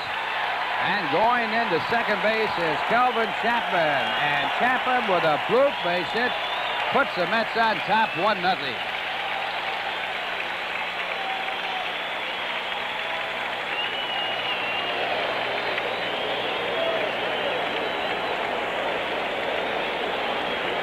Oh, Kelvin Chapman right here getting jammed and muscling the ball into right field.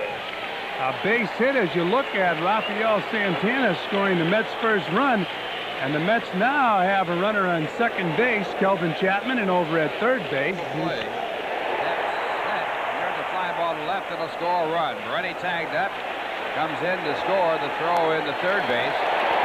Chapman holds it second, and the Mets lead 2-0 on the sacrifice fly.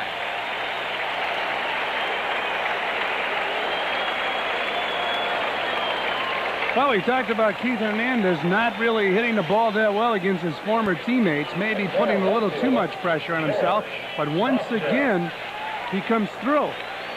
He gets the job done. He drives in the man from third base with less than 2 outs. And Hernandez now with 56 runs batted in.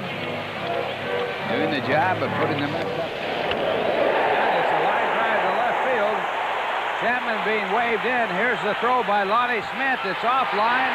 The throw to second base, not in time. And the Mets lead 3-0.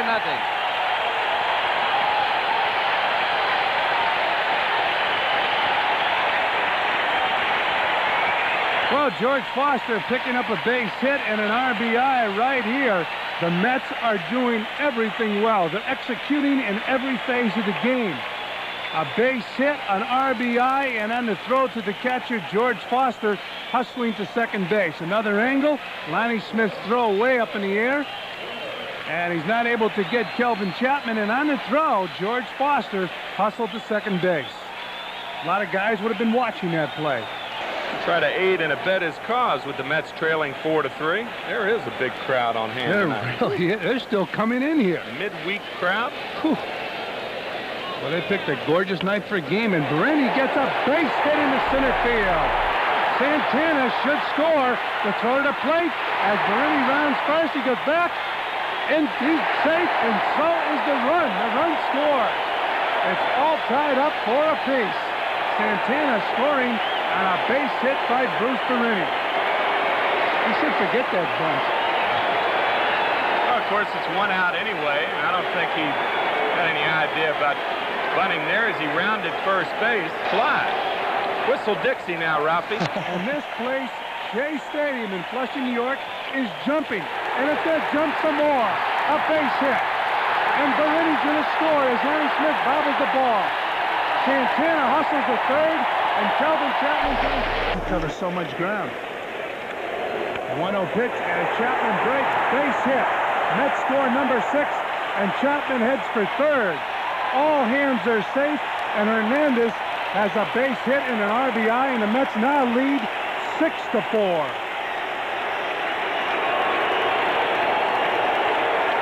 This looks like a rodeo out here. Kelvin Chapman running on the play and going alertly to third base as Mookie scores.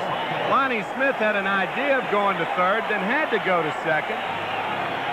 These guys are playing like this game means something. Well, I tell you, I think, wow, some exciting baseball. You're watching all very serious individual on the field. There's another base hit. It's now 7-4. Hernandez hustles to third base. George Foster's on first. And the score is Mets 7, Cards 4. Listen to this crowd. Woo. They're going bananas. They really are. Maybe it's not a rodeo. Maybe it's a bingo game where the Mets are covering the corners, right? First and third, first and third. It's 7, Cards 4. 2 runs on 2 hits. They stranded nobody going into the middle of the 8th. It's 8-7 St. Louis. 15 appearances.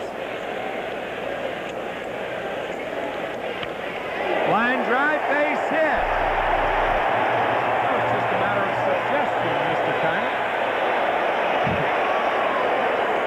Power of suggestion as Martin comes through with a base hit as a pinch hitter. Yes. 1-0 to Mookie Wilson. Gets by Porter. Martin will go to second, and a fan touches the ball.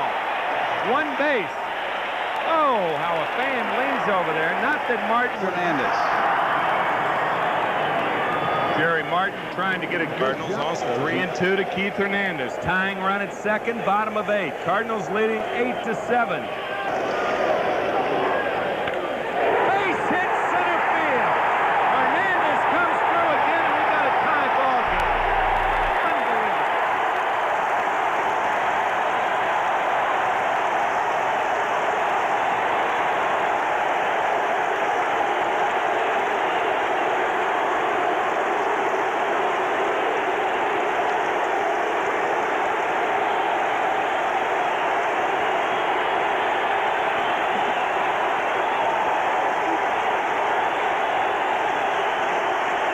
Well, we'll look at it again. It is a fastball. It's out over the plate a little bit. Hernandez just gets a good part of the bat on the ball. Van Slyke throws into the infield to stop Hernandez at first as the Mets tie it up. Hernandez was with his 3rd RBI of this ball game. He's now with 58 RBIs, and that is all for...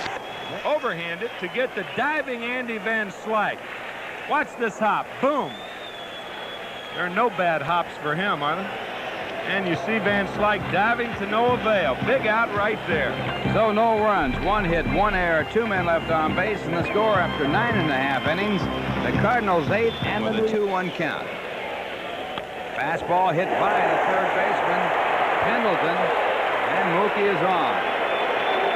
So Mookie Wilson singles with 2 men out in the 10th inning. Mets get their 13th base hit. And that'll bring up Kelvin Chapman. And not guarding the line almost paid off for the Cardinals right here. The ball taking a bad hop right over the glove of Pendleton. And right after second base, a full count to Wally Backman. And a curveball for all 4. And that'll bring up Keith Hernandez. Keith, the man who tied the ball game up with a single in the... Facing the man for whom he was traded a year and a month ago. Traded on June 15th. And it's a very controversial trade in Florida. And Andujar throwing in the bullpen. He is their #1 starter. And it's through the middle. Another base hit. Here comes Mookie. Here comes the throw.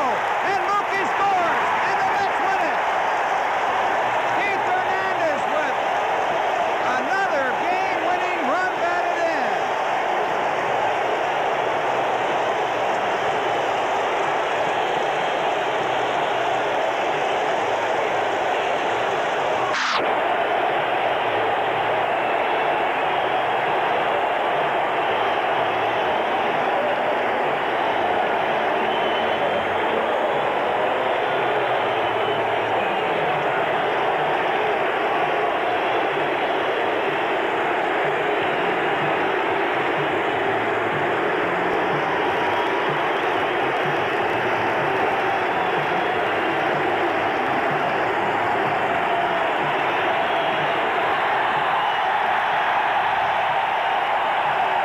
For you fans who have just turned in, we need say nothing more.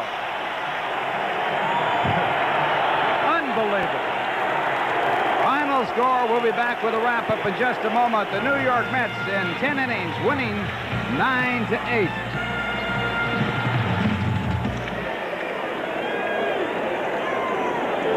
Three-two pitch hit into center field, a base hit. Strawberry rounding 3rd. And the throw to the plate is not in time. It gets away from the catcher, and Brooks goes on down to 2nd. Now he'll try for 3rd, and he'll make it.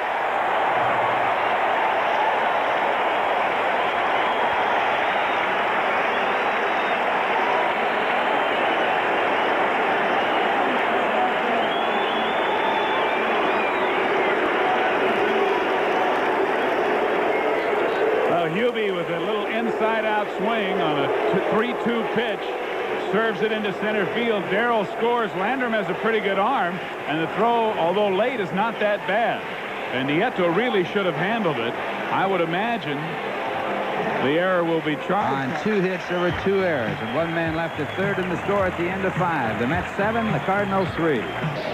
Line, Lynch rounds at first and holds there. So Ed Lynch executing a perfect hit-and-run play after getting the sign straightened out for Bobby Valentine. He must have gotten the hit-and-run side and didn't believe it. He had to go down and ask. That's probably what happened, bro. What do you mean? You give me the hit-and-run sign? You got to be kidding, Bobby. Nope, get up there and do it. And just another indication of what the Mets have been doing to win ball games and the kind of baseball that Davy Johnson plays. Hit and running with the pitcher, and not necessarily a good hitting pitcher. It's all with Santana on at third base. In there. Keith will be the MVP. Ground ball in the hole. Another base hit with runners on base. Run one scores. Lynch being held up. The throw by Hedrick into home plate, and Hernandez with another run batted in, and another big base hit. That is his 60th run batted into the year. And in addition to that, Hernandez has driven in 22 runs in the last 20 ball games. To show you what a force he's been on this ball club through this hot stretch for the Mets to widen their lead in the National League East. With another runner on base other than Ed Lynch at second, 2 runs probably would have scored, but Bobby Valentine properly on the tie of the game in the 4th inning, his 16th of the year. Base. The score at the end of 6 innings. Here's Shea. The Mets 8 and the Cardinals 3. Not allowed to run. And a line drive to left. Danny Heath going back, makes the catch. Mets win their 6th ball game in a row. They are now 21 games over 500. They still lead the Cubs, who won today, by 3.5 games. Their record is now 58-37, over 600, and the second best in baseball. They are 20-4 here in the month of July, and they've won 20 of their last 24. The winner is Sid Fernandez. He is now 3-0. Ed Lynch picks up his 2nd save, pitching the last 4 innings without allowing a run. And the starter, Kurt Kepshire, is the loser for St. Louis. He is 2-2 on the year right now. So the red-hot Mets keep it going with their 6th win in a row, and Tim and I will be right back to wrap it up for you. Ralph will follow with Kiner's Corner, so stay with us here on Channel 9.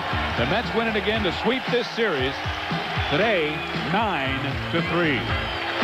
Now here's Phenom Dwight Gooden. Gooden with an 8-6 record, and he leads the National League in strikeouts with 154. Stay tuned live next on Sports Channel. Presents Mets Baseball. Tonight, the Mets take on the Chicago Cubs. The starting pitchers for the Cubs: Dick Ruthven with a record of 2-6, an earned run average of 4.91. And for the Mets, Dwight Gooden with a record of 8-6, an earned run average of 2.91. Around for these two clubs, and if anybody tells you that they could predict this or had predicted it way back when, tell them that they better go somewhere else. That's right, and you're looking at Davy Johnson, Philadelphia Phillies. It's amazing what a ball club can do, how they can change, but I think, there's Frank Cash. What's Frank doing? Trying to make a trade down there? He's just checking out the lineup card, I guess, and Al Harrison, along with Bob Mant. Nice for a ball game, and here come the Mets.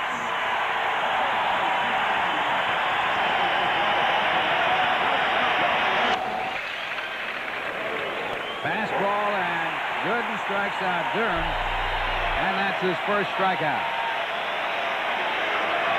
90-mile-an-hour fastball right in Durham's wheelhouse, and he swings through it for strike 3. He had good giddy-up on that ball. You know, when you see that pitch and you see the clocking by the radar gun, you'd have to say, throw that gun away. Matthews running on the last pitch. He does not go this time. The curveball, strike 3, and Moreland almost breaks his back, thinking that ball was a fastball, and that was right at him. So a run scores on 1 hit. Gooden racks up 2 strikeouts, 1 man left on base. The score at the end of 1/2 inning. The Cubs certainly has had 34 hits in those 24 games. And a hard base hit to right field. This will score a run. The throw is way offline, and the Mets have tied it up as Strawberry extends his hitting streak to 7 consecutive games.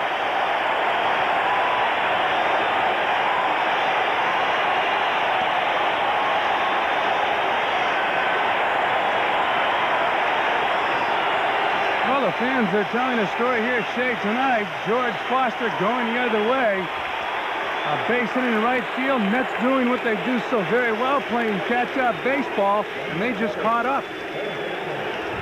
Oh, Hernandez scores on the base hit by Foster, left on base. And the score at the end of one, the Cubs won and the Mets won. Oh, boy. Let me see hit that, Mr. Kiner. That's a great pitch with 2 strikes. I always thought... I don't care what scientists say. And the 0-2 pitch. This place is jammed. Shea Stadium in flood. Oh.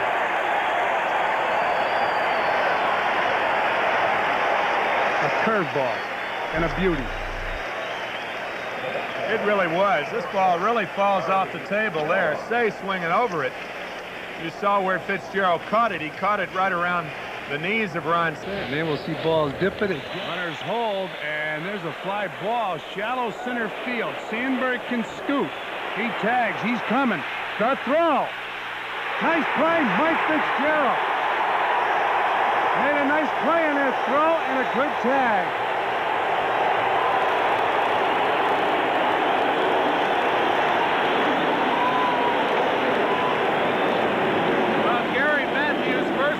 Should be on second base on this ball. Sandberg taking a chance, and Mookie hits the mound. Watch this ball skid. What a play by Fitzgerald. This ball skids home, and Fitzgerald makes the play like an infielder, blocks the plate. Sandberg tries to knock it loose. Now watch this ball hit the mound, and it stays low, so you have to field it like an infielder. Blocking home plate beautifully, and he has Sandberg.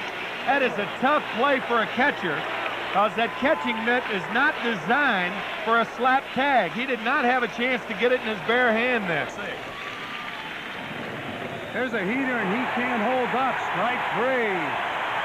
So Dwight Gooden striking out Keith Moreland, and that'll do it for the Cubs here in the bottom of the 4th. The fans going wild as you look at the score on the Sports Channel scoreboard. It's all... Oh, boy. 1 out. Unreal.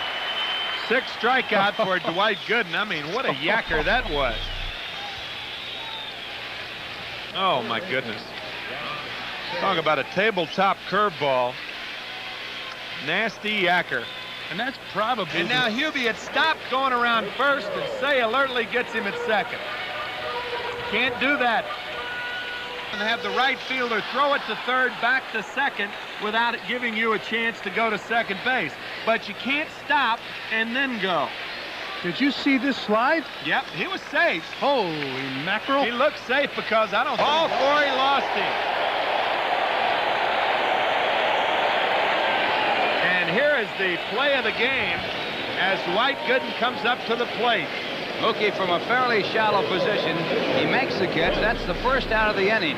Don Zimmer, the third base coach, sends the runner who has good speed, Sandberg. But a good throw and a good tag by Fitzgerald, and that is it. That was in. Right. You want him to be running, and it's a beauty.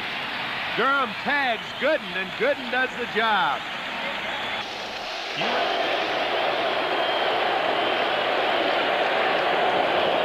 Fastball's a 1 base hit tonight. He is behind Santana at short. Base hit up the middle. Santana's going to try to score. And Dernier boots the ball, and Santana scores. Wally Backman coming through with a tremendous base hit up the middle, aided and abetted by the center fielder Dernier, who booted the ball. Dernier had an excellent chance to throw Santana out at home if he had come up with the ball perfectly. Earlier in this homestand, Backman hit one up the middle just like this. Fitzgerald was on at second base. The center fielder booted the ball, and the Mets won an extra inning ball game the same way. Dernier certainly would have had a play at the plate had he fielded it cleanly. But the ball caromed almost back to the infield as Rafael Santana puts the Mets in front. A big base hit by Wally Backman, and he continues to do a marvelous play. But anyone who saw the play would say it was a mistake in center field that allowed the Mets to go in front. Right here, Denier charging it. He was right on top of the infield when he booted the ball. And in his haste to come up with a play, Ruthven is knocked out of the box on the base hit, and the Mets take the lead 2-1 as you look at Santana, who scored the go-ahead run. Curveball gets him. 7th strikeout for Dwight Gooden. And 52,610 here at Shea are going wild. There it is. Again, the curveball. Davis looking for the fastball, full completely. And as we've pointed out so many times, when you throw that fastball as hard as Gooden does, it is really tough to look for anything. Swing and a miss. He gets him. 8th strikeout for Dwight Gooden.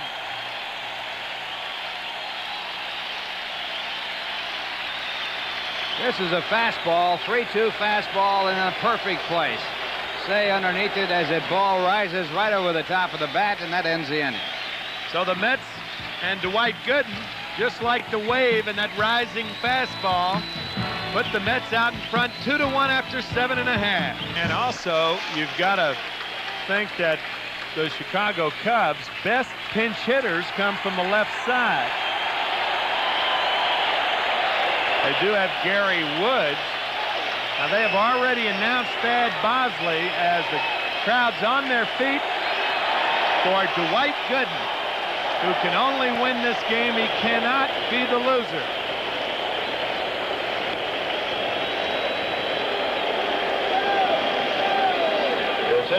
Receiving but in the process, Davy Johnson has gotten Thad Bosley out of the ball game.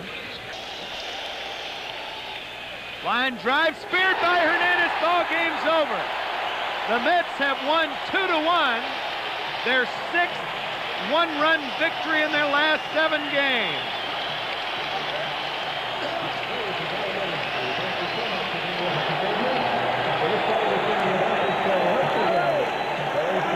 That will put the Mets 4.5 games in front of the Chicago Cubs. They're now 6.5 in front of the Philadelphia Phillies. They have now won 7 in a row and 36 of their last 50 ball games. Dwight Gooden, the winner, he's now 9-6. Dick Ruthven, who pitched a fine ball game, was a loser. He is now 2-7. And Ralph Kiner and I will be back right after these words.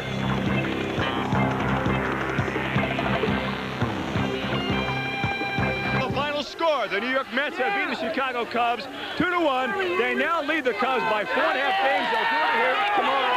Live from Shea, Charlie Yates on Channel 7. Eyewitness Sports. They got it. And then in Chicago, you know, they gave me my first loss. And, you know, since they gave me my first loss, I was at them a little harder in the next game. And there was some words said that I really didn't say. And I just went at them as any other team.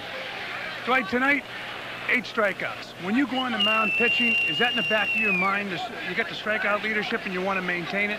Not really. Strikeouts are just out. You know, I just take out either way as possible. Unless, you know, a lot of situations like man on third, 1 out and stuff like that, then I need a strikeout and I go for it. But other than that, I just want to throw strikes. Speaking of outs, when you came out of the game in the 9th inning, were you surprised? Not really. When I was sitting in the dugout, Mel told me, you know, if they pinch hit for Boa, they're just going to come in with Roscoe. And, you know, I just told him, you know, anything's fine with me. You know, I just be a team player. A positive update on what is developing into a very special season for the New York Mets. This afternoon at Shea, 50,000 on hand, and the Mets made it 6 straight wins, 16 out of the last 19, a record of 20-4 in this month of July. They made it a 3-game sweep of the Cardinals. The final today was 9-3. It was Darryl Strawberry getting the Mets back into it in the 4th, putting it out with 2 on this, tied the game at 3. Darryl's 16th of the season. Here's how things are going for manager Dave Johnson. It is all working. Double steal. Hubie Brooks, the front man. This setup led to another run on a sacrifice fly. And then 3 in the 5th, broke it open. Strawberry with the bouncer.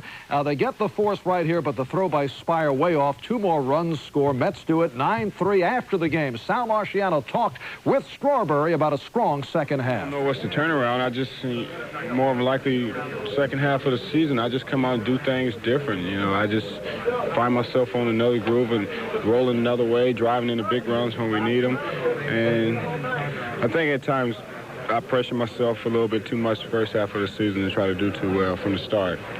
So the Mets remain 3.5 in front of the Cubs. They're 4.5. Make that 5.5 over the Phils because this afternoon, look, by using the wireless microphone. Now, last night we put the wireless on Met third base coach Bobby Valentine to secure an inside view of last night's ball game. Here it is.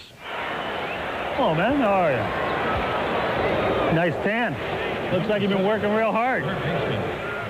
Hard-working Bobby Valentine in his second year as Met third base coach, working under the direction of manager Dave Johnson, takes an aggressive approach to the game of baseball. The Mets rely on basic signs from the dugout to the plate. Come on, Chubby! Get a guy. Come on, Chubby! Going on a ground ball. Watch the line drive. Tag it on a fly ball. Get over his head. Come on, Bruce! Come on, Bruce! Come on, Bruce! Come on, Bruce! Take a little turn here, Bruce! Look at the ball. Look at the ball. Hold on. Hold on. I consider myself the most aggressive third base coach in baseball. I forced the issue, and I would say that 99% of the time with 2 outs and a man on second and a base hit, I send the runner. He's tried to get me killed several times at home plate, get me thrown out by 30 feet, but I'm sure it's nothing personal. Come on, Chevy! Come on, Chevy! Come on, you gotta score, Chevy! Go hard, buddy! Go hard, Chevy! Go hard! Attaboy! Bobby and I, want to play the game the same way, and that's you have to have that. And he can send the runner when he feels he sees something that I don't see, and he's very aggressive, and I like that. That's the way I like to play. In the bottom of the fourth, Keith Hernandez at the plate, and Valentine sets up the hit and run on the way to a 4-run fourth inning. We're liable to put a hit and run on if the count goes to 2-1. Go ahead. Go ahead. Come on, Chevy! Come on, Chevy! Come on, Chevy! You gotta get down! That's the winner run the base! League Baseball game of the week and a big one in the National League East. There's a sellout crowd to watch Ryan Sandberg and the Cubs go against the hottest team in baseball, the New York Mets. The Mets lead the Cubs by 4.5 games. And some of you will see that one. Others of you will see the Cardinals and the Pittsburgh Pirates. It is a series here in New York they've been talking about for the last several weeks. Some people will tell you it is the most important series they've played here in more than a decade. This is the scene under cloudy skies at Shea Stadium. Let's have the 4-game series in front of 51,000 fans last night at Shea Stadium. The Mets won at 2-1, a blistering pitching performance by Dwight Gooden, but the key play would be a defensive one. It came in the 5th inning. Watch Mike Fitzgerald at the plate. Game tied 1-1. Ryan Sandberg at third. Durham flies to Mookie Wilson. Mookie makes the grab and a good throw. But watch Fitzgerald block the plate. He handles the throw, and the out is there. And that set up the game winner. It would come in the 7th inning from Wally Backman, who has had some key hits this year for Davey Johnson. This single that scored Rafael Santana turned out to be the game winners. The Mets won at 2-1. Gooden the win. He is now 9-6. Jesse Orozco is 21st save. Another important games in a row as they went down 6-4 to the Pirates in Pittsburgh last night. It's the team's longest losing streak since 1982. We pick it up in the bottom of the 2nd inning. Pirates leading it 1-0. Marvell Wynn drops this little blue pit to left center field, scoring Lee Lacy and Dale Berra, and all of a sudden it's 3-0 Pirates.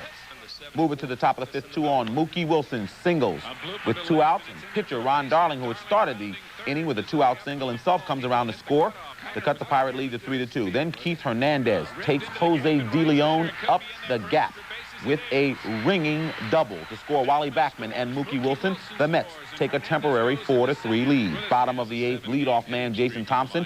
2-2 count. Where was the pitch umpire Dick Stello? At least that's what Ron Darling was wondering. He later walked Thompson, complicated matters by hitting Tony Pena right there, and that brought on relief ace Jesse Orozco. But he was no relief this time.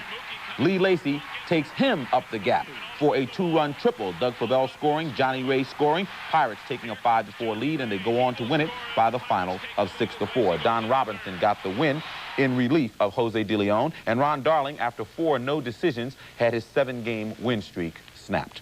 Tonight, the Mets continue their 4-game series with the Pirates. Melvin Chapman, who had his first major league home run, his first time up, and here it is. And this ball hit a long way to left field. Lee Mazzilli back to look, and that's all he can do.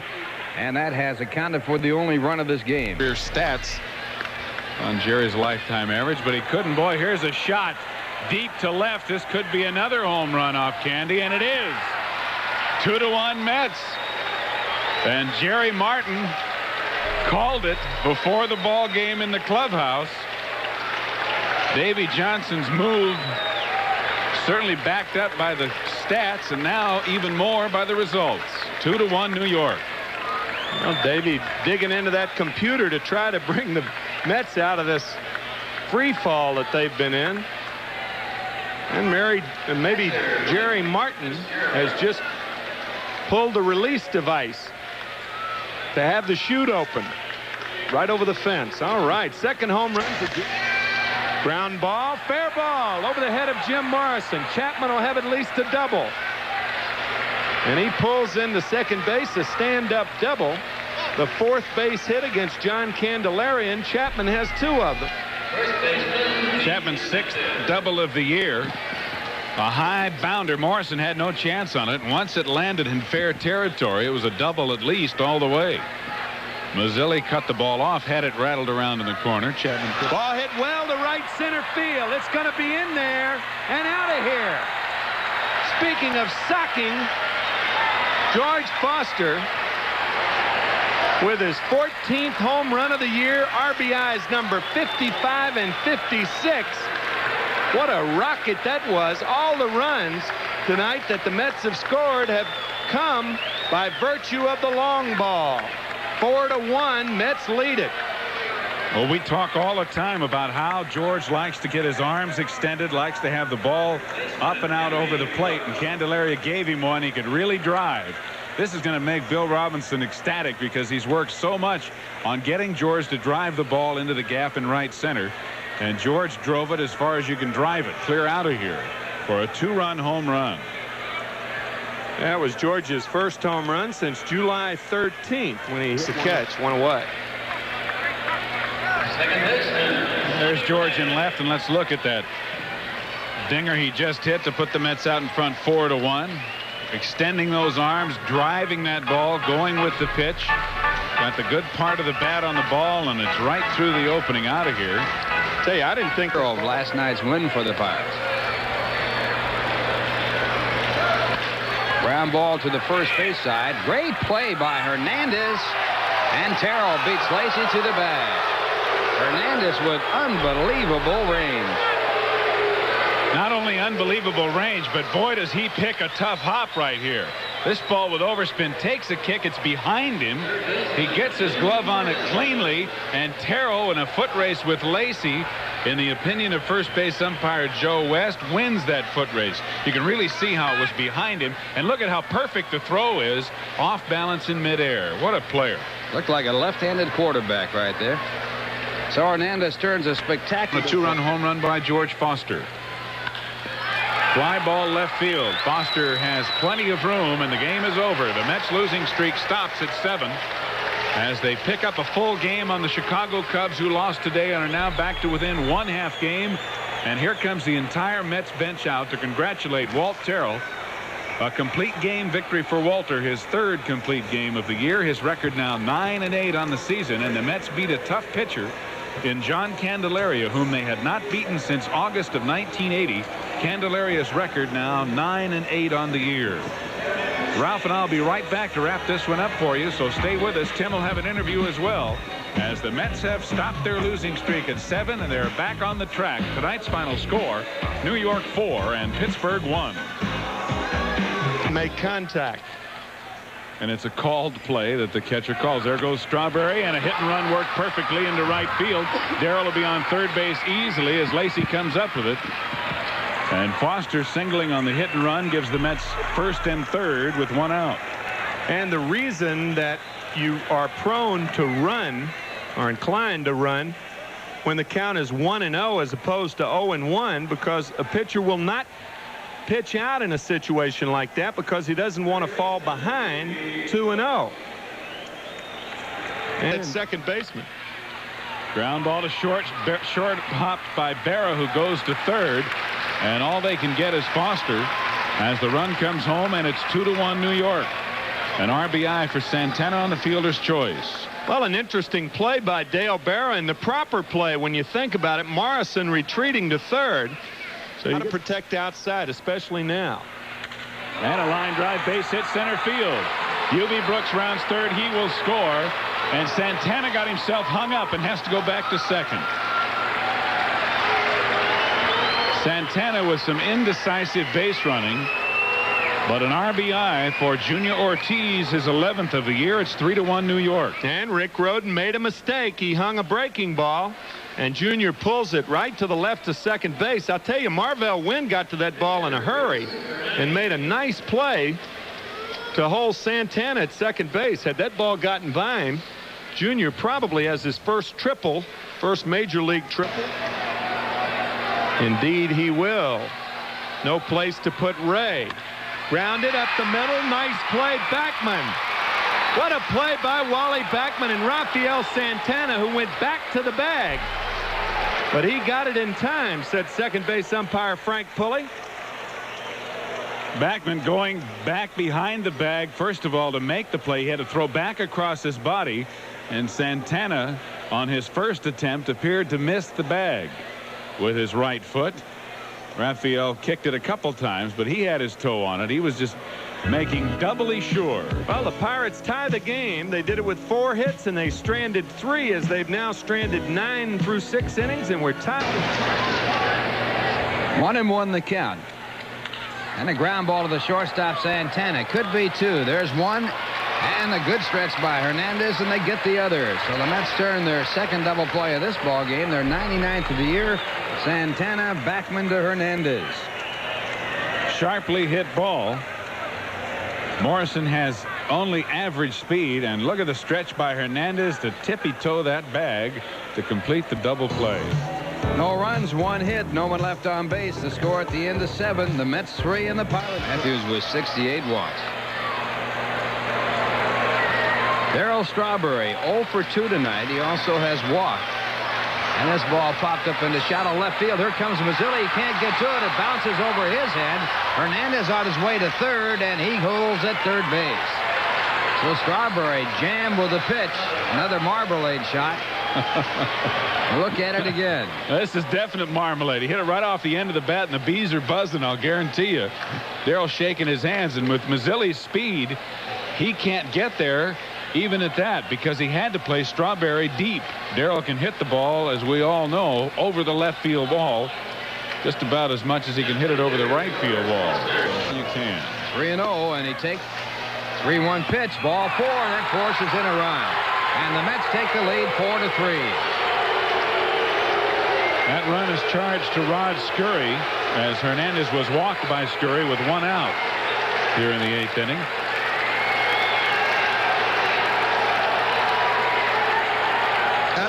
Will be Rusty Staub batting for the shortstop, Rafael. This ball popped up in foul territory. Over there is Morrison, and he'll make the play. Here comes a runner from third. The throw to the plate, not in time. A great play by Darryl Strawberry, and the Mets get a run. Now they put the appeal play on, and it is being called. The appeal play at third. Strawberry left too soon, and they get the double play. Davey Johnson, who benefited by this play earlier in the year when the appeal worked for the Mets, now has it work against him. Lee Mazzilli, in a ball game that was tied and the Mets eventually came back and won, was called out on the very same play on an appeal for leaving too soon. Let's watch. Darryl goes back and tags up. Morrison makes a fine play. Now, we can't see Strawberry, but he's in there easily. For the Mets in their favor, back earlier in the year right here in this ballpark when Lee Mazzilli scored what was apparent. The winning run of the ball game, the Mets put the appeal on, and he was doubled off at third. But in the inning, the Mets get one. Will take their 1-run lead to the bottom of the 9th inning here at Pittsburgh. 4-3 New York after 8 1/2. Now. And he hits a fly ball to left. Foster and Wilson going for it. The runner at second, Lacey, tags and goes to third, and he's in there as both runners move up. Fastball lofted in foul territory, and Hernandez has room. 2 away. Big pitch from Jesse Orozco to get the second out of the inning. Runners, of course, holding on the bases. And a ground ball. Hubie will take it, touch the bag, the Mets win.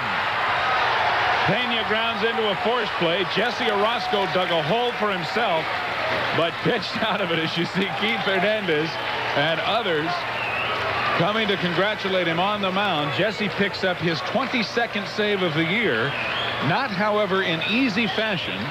Tom Gorman is the winning pitcher. He is 3-0 on the year. The Mets have now won 2 in a row after losing 7 straight. As Davey Johnson, watch his reaction in the dugout when Hubie handles the ground ball. All right, you don't think the Mets are in a pennant race? The pictures tell it all. They are now 26-10 in one-run games, and a win like this could go a long way to get them back on the track. Ralph and I'll be back in just a minute. Tim McCarver will have a post-game interview, so stay with us here in Pittsburgh. The Mets have taken Game 3 of this 4-game series. The final, New York 4 and Pittsburgh 3. Now it's Moreland with a walk and a pop-up. They hit him. Now that'll really break it up. And the brawl is on because pennant fever is erupting here. There's no doubt about Moreland going after him, because in that situation he deliberately threw at him. There's no doubt about it.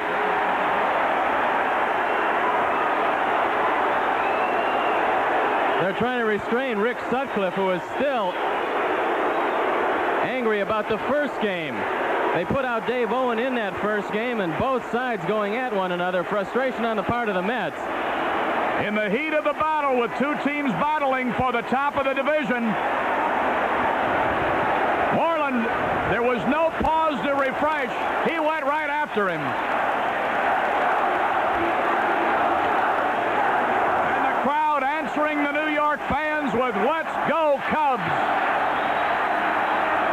Nothing left but trainers and towels. Sutcliffe, I tell you, I didn't realize Sutcliffe was that emotional. I know he's intense as a pitcher, but he might have broken a new record for getting out there. And there's the big Paul Bunyan of the pitching staff.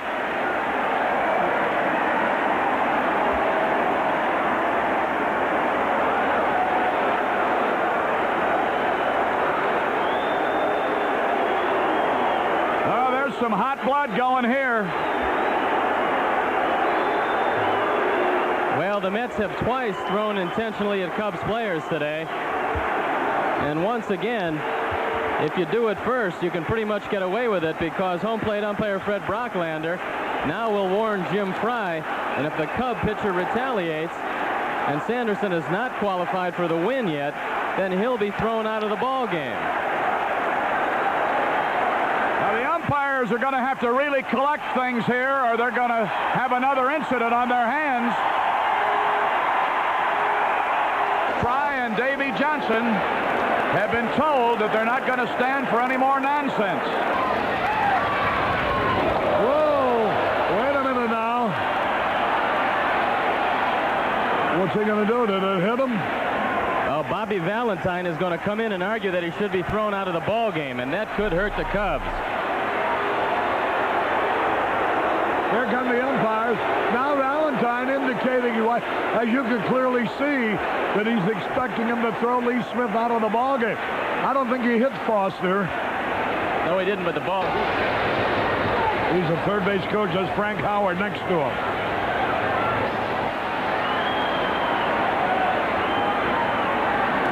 Yeah, I guess it did. Yes, it did. Tip off the top of the helmet, so George Foster does go to first base. The tying run now will be at the plate. Not over yet. Oh, I tell you got to respect these Mets. They keep fighting. There, John, cut out of the same cloth. No, let's see now. They're bringing him back. Didn't hit him. So George Foster is still the batter. Lee Smith is leaving the ball game, so he was ejected, and now Tim Stoddard's got to take over. What a game this has been. The Mets go on to win 3-1 to break a 6-game losing streak as Dwight Gooden strikes out 10, 181 strikeouts to lead the National League. Coming up on Sports Channel, the final game of this 4-game series, Ron Darling against Jose De Leon. New York Mets baseball is brought to you by Budweiser, the king of beers and proud sponsor of the U.S. Olympic team. For all you do, this Bud's for you. By Toyota's new cars and trucks for 1984. Toyota invites you to see them at your local dealer. By Getty. At Getty, the proof is at the pump. By TWA. For ease and comfort coast to coast, you're going to like TWA. By Manufacturers Hanover. We realize your potential. And by the New York Mets.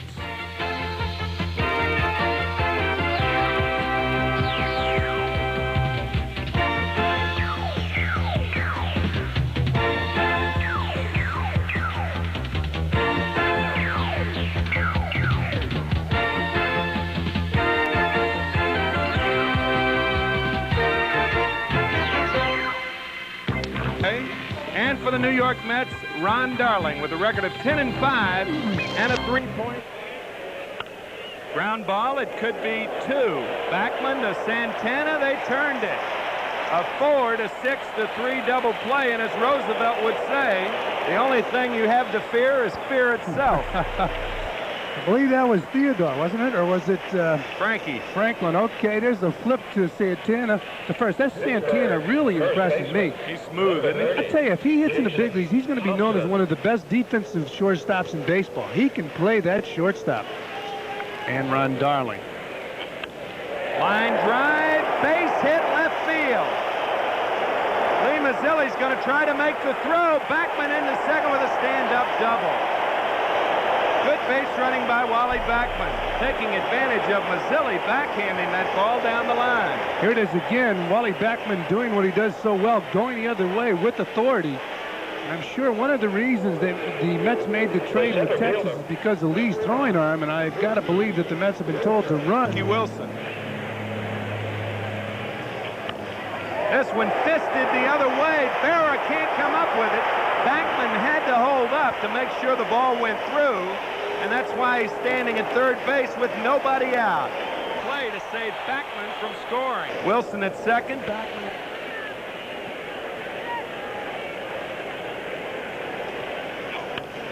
Fisted to second. He allows Mookie to get in that rundown. Mookie, of course, is tagged at home by third eye. Line drive, base hit right field. Danny Heap. And the throw, Heap's going to try to go to second base. He is saved. Danny Heap with his first base hit in his last 27 times at bat comes through. Big 2-out base hit. There again pointing up the good play that Mookie Wilson made, allowing Foster to get to second. Yes, and on this base hit off the forkball, it allowed George Foster to score from second base. And on the throw, a good hustle by Danny Heap, who was not figuring out his batting average, hustled down to second base. Milton. Swing and a miss, he got him. 6th strikeout for Ron Darling as the Pirates go.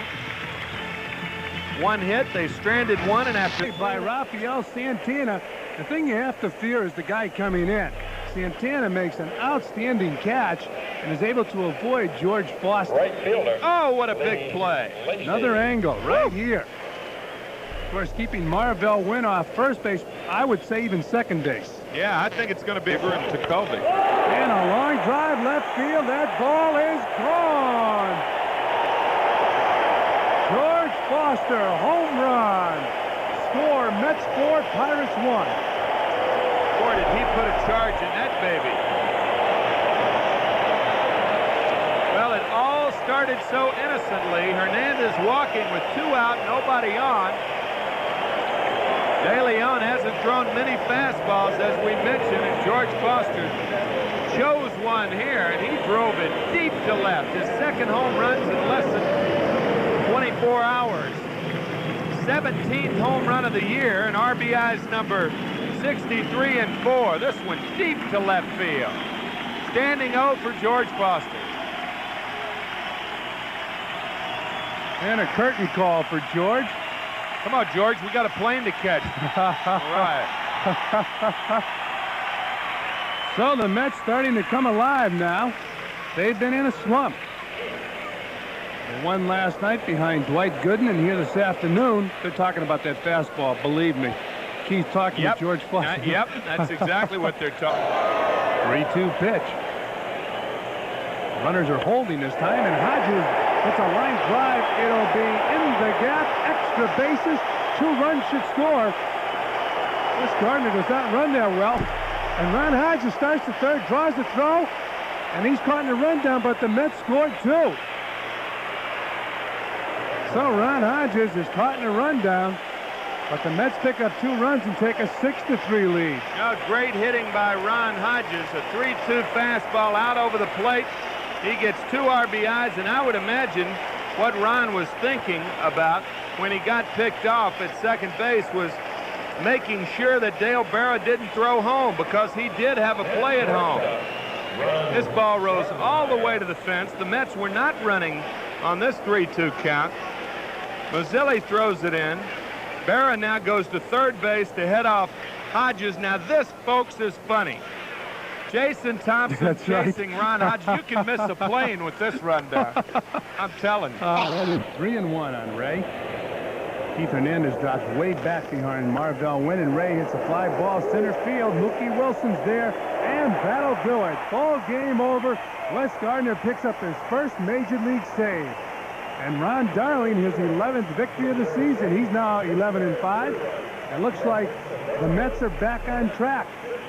Final score here at Shea Stadium, Mets 6, Pirates 3. For the Mets, 6 runs, 8 hits, no errors.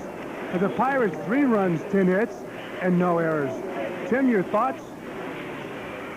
I'll relay those thoughts, Mr. Healy, on camera right after this word. And I know you're hanging on my... I bet you can't wait. I am. All right, right after this word, folks. Swing and a miss on a heater. Fastball blown right by Manny Triona. Big hold in right center. Swing and a miss. It's all insignificant as Trio goes down on strikes. Now there are 2 out, and the batter's going to be Chili Davis. And he stayed with a heater, and he got it inside and up, and that was where he wanted it. And it's strikeout number 11. Breaking ball, ground ball to Santana. Bad throw, and Hernandez makes a brilliant play to save what could possibly be the ball game, as Dan Gladden has to stay at third base. What a play by Hernandez. Well, it's a great play on both ends. The ball was cut off by Santana. He had really no chance.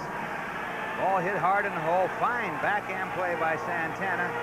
Now the hurry throw, and a fantastic play by Hernandez as he comes off the bag to get it on that short hop. Here it is again. This keeps it from going through. And now this play keeps the ball game alive.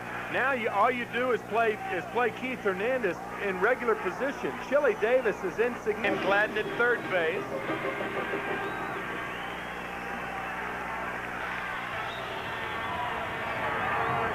There goes the runner, swing and a miss. The 12th strikeout for Dwight Gooden, and we've got OT here. Overtime at Candlestick. No runs, 1 hit, no errors, 2 left. At the end of 9, no score. And Mookie gets a very big walk for the New York Mets. It really is a big walk. Has 36 stolen bases. Doesn't go on the first pitch, and this ball hit deep to right. It might be gone. It is going. It is gone. Goodbye. Wally Backman with his first home run of the year, and the Mets take the lead 2-0.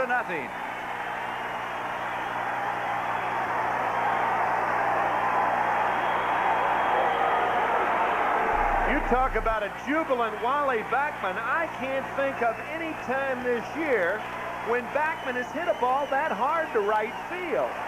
I mean, that ball was smoked to right field. His first home run of the year. Holy cow. Wally Backman crushed that ball. I don't believe he's ever pulled a ball out of the ballpark. Fastball right there, and I mean, you called it right off the bat. He did have 3 home runs back in '82 for the Mets.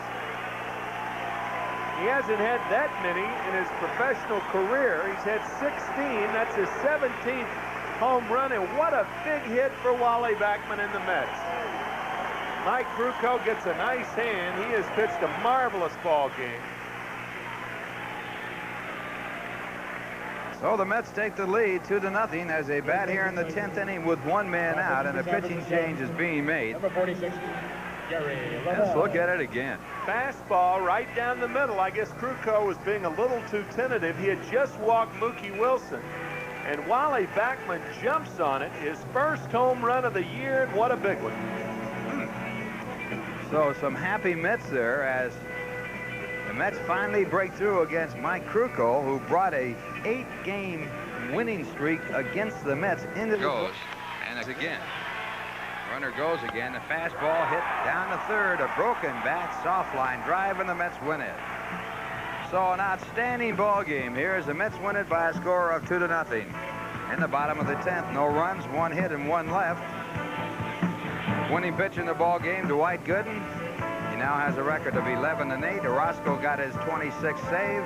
The losing pitcher, after a brilliant pitching performance, Mike Krukow, his record now 10-9. So the Mets have won it by a score of 2-0. We'll be back with a wrap-up and an interview in just a moment right after this commercial message. The Mets salvaged 1 out of 4 because of these 2 hits. Hernandez's 3-run homer here, which makes it 6-5 Mets in the 5th, and then Chapman comes up, only his 2nd home run of the year, bases loaded, his first grand slammer, 11-6, the Mets win it. Speaking of the Cubs star, there he is, Kelvin.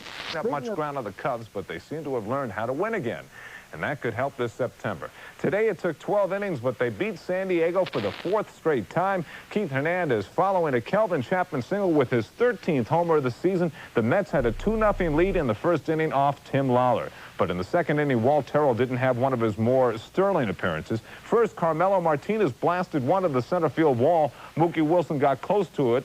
Too close. Bounced away from him. Martinez came around for an inside-the-park homer, his 13th. And then with 2 outs, Lawler singled, took second on a wild pitch, and scored when Walt threw away Alan Wiggins' grounder. The game remained tied until the 12th, although Terrell and Doug Sisk got in some uncomfortable jams. In the bottom of the 12th, Mookie walked, stole second with 2 outs. George Foster singled to center off Goose Gossage. Wilson came in with a winning run, and the Mets won it 3-2. But they remain 5 games behind Chicago as the Cubs beat the Braves 4. Shea, the Mets made it 2 out of 3 over the first-place Cubs, winning 5-1 and cutting that deficit to 6. Remember 1969 when the Black Cat walked in front of the Cubs dugout? Well, is this deja vu and omen?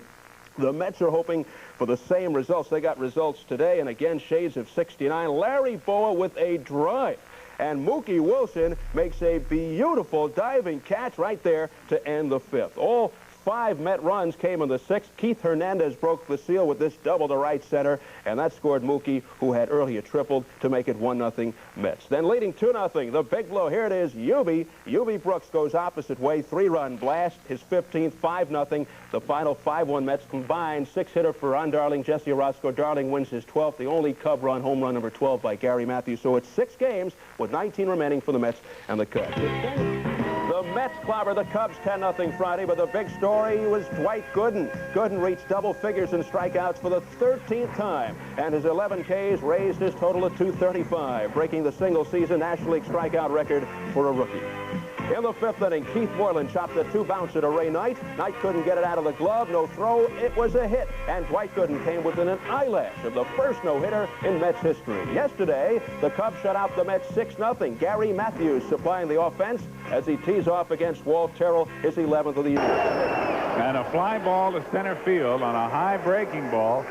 Strawberry and Wilson converge, and Darrell puts it away, and Dwight Gooden has picked up win number 16 with his 3rd shutout of the year and his 6th complete game effort. He strikes out 16 and in the process becomes the record holder among rookie pitchers in the history of baseball, breaking Herb Score's record set in 1955 of 245 strikeouts. Dwight Gooden also has struck out 10 or more batters for the 14th time this year, setting a new Mets club record, and he has done it now for the 4th straight game. also a new club record. He wins his 7th consecutive game as the Mets keep pace with the Cubs, at least for tonight, remaining 7 games behind the winning Chicago Cubs, beating Pittsburgh here tonight in the first of a 2-game series, 2-0. John Tudor, the loser, is now 9-11. And Tim and I will be right back to wrap it up for you.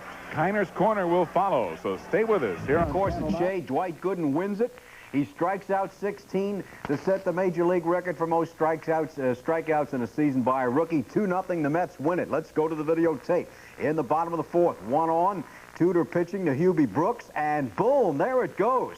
Brooks with the 16th home run of the year, 2-0 Mets, which was the final. In the top of the 6th, Gooden strikes out Marvell Wynn to break Score's rookie record set 29 years ago. So Gooden wins the 16th, allows only 5 hits, strikes out 16, and did not walk a batter. Right after the game, Fred Wymore spoke to Gooden. What did you think when you threw the pitch that broke the record? What could you describe that feeling? Well, it was a great feeling to have, and I thought biting off the mound, and the crowd, gave an ovation. It was a real thrill inside, and it's something you can always fall back on, and so I had to just try to, get over that till the game's over, and continue, through the game. What Fitz say to you when he came after the match? Well, he said congratulations, and he said, come on, don't stop here. Let's get some more. 18-year-old rookie Dwight Gooden, and you get the feeling you are watching baseball history being rewritten. Tonight at Shea, Gooden did some extensive rewriting. He struck out 16, and he broke the rookie strikeout record of 245 that was set by Herb Score back in 1955. Gooden and the Mets blanking the Pirates 2-0 on a 5-hitter. The offense supplied by Hubie Brooks. This in the 4th with a man on, and Hubie with his newfound power hit number 16. That's all that was required. Gooden did the rest, cheered on by his K-corner, and they were very busy tonight. Gooden tying Score's record, getting opposing pitcher John Tudor for his 5th consecutive K in the 6th. Now the record breaker. Let's pick up the call of Ralph Kiner. 2 balls, 2 strikes. The record. Dwight Gooden has set a new major league record for strikeouts by a rookie pitcher. After the game, Don Gould talked with Dr. K.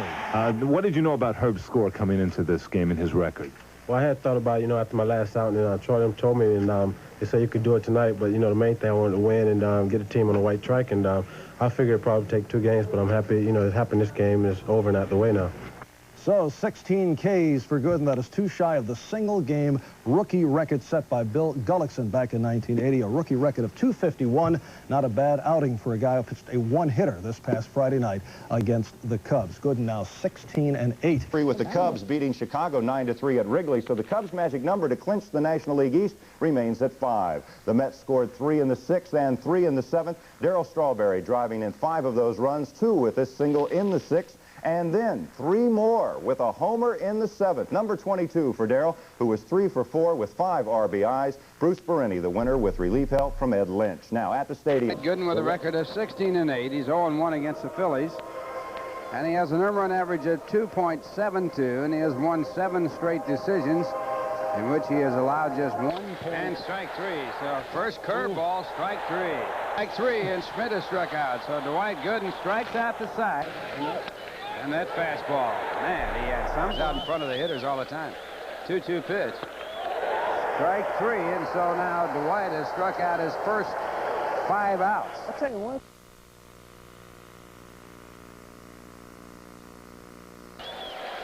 One and 2 the count. Gooden back with a curve, strike 3, and Gooden gets his 7th strikeout.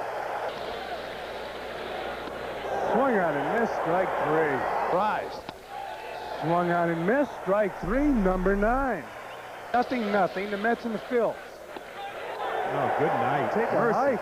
Oh. And here was the last one, a curveball to Steve Jeltz. See you later. No chance. Hope that's not his stomach. Strike 3. Number 11 for Dwight Gooden, and that'll do it for the Phils here in the 5th inning.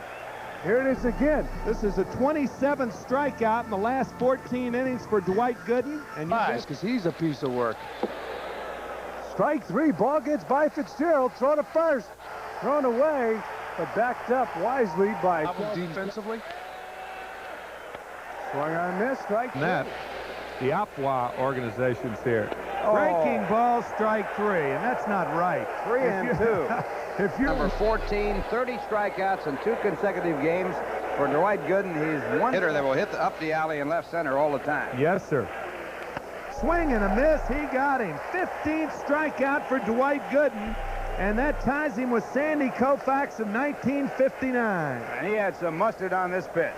Fastball up. Oliver swung under it by about 5. Swing and a miss, struck him out. 16th strikeout for Dwight Gooden, and that ties Louis Tiant, who struck out 32 over 2 consecutive starts back in 1968. With an extra inning, an extra inning ball game. Right.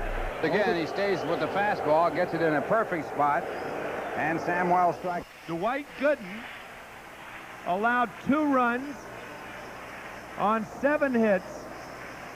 He struck out 16 while walking none again. That is 32 strikeouts in his last 17 innings with no walks. He tied a major league record for strikeouts over 2 consecutive games with 32, and there's the story of tonight, sadly. The board, but the board had that Rick Ownby was knocked out in the first game. This one looped. What a play, Mookie Wilson. Talk about outrunning the ball. Speed, and he just goes as far as he can go and fully extends, catches the ball right in the webbing and holds on. He issued it to Joe Hesketh, the pitcher. Struck him right on out of there. 8th strikeout for Dwight Gooden. 2 out. Forkball, he's been working on it. And I said, well, you tell him to stop it because that's not fair. Breaking ball, see you later. 9th strikeout for Dwight Gooden. Took a ball and he pops this one up to short center field, and it could be the ball game.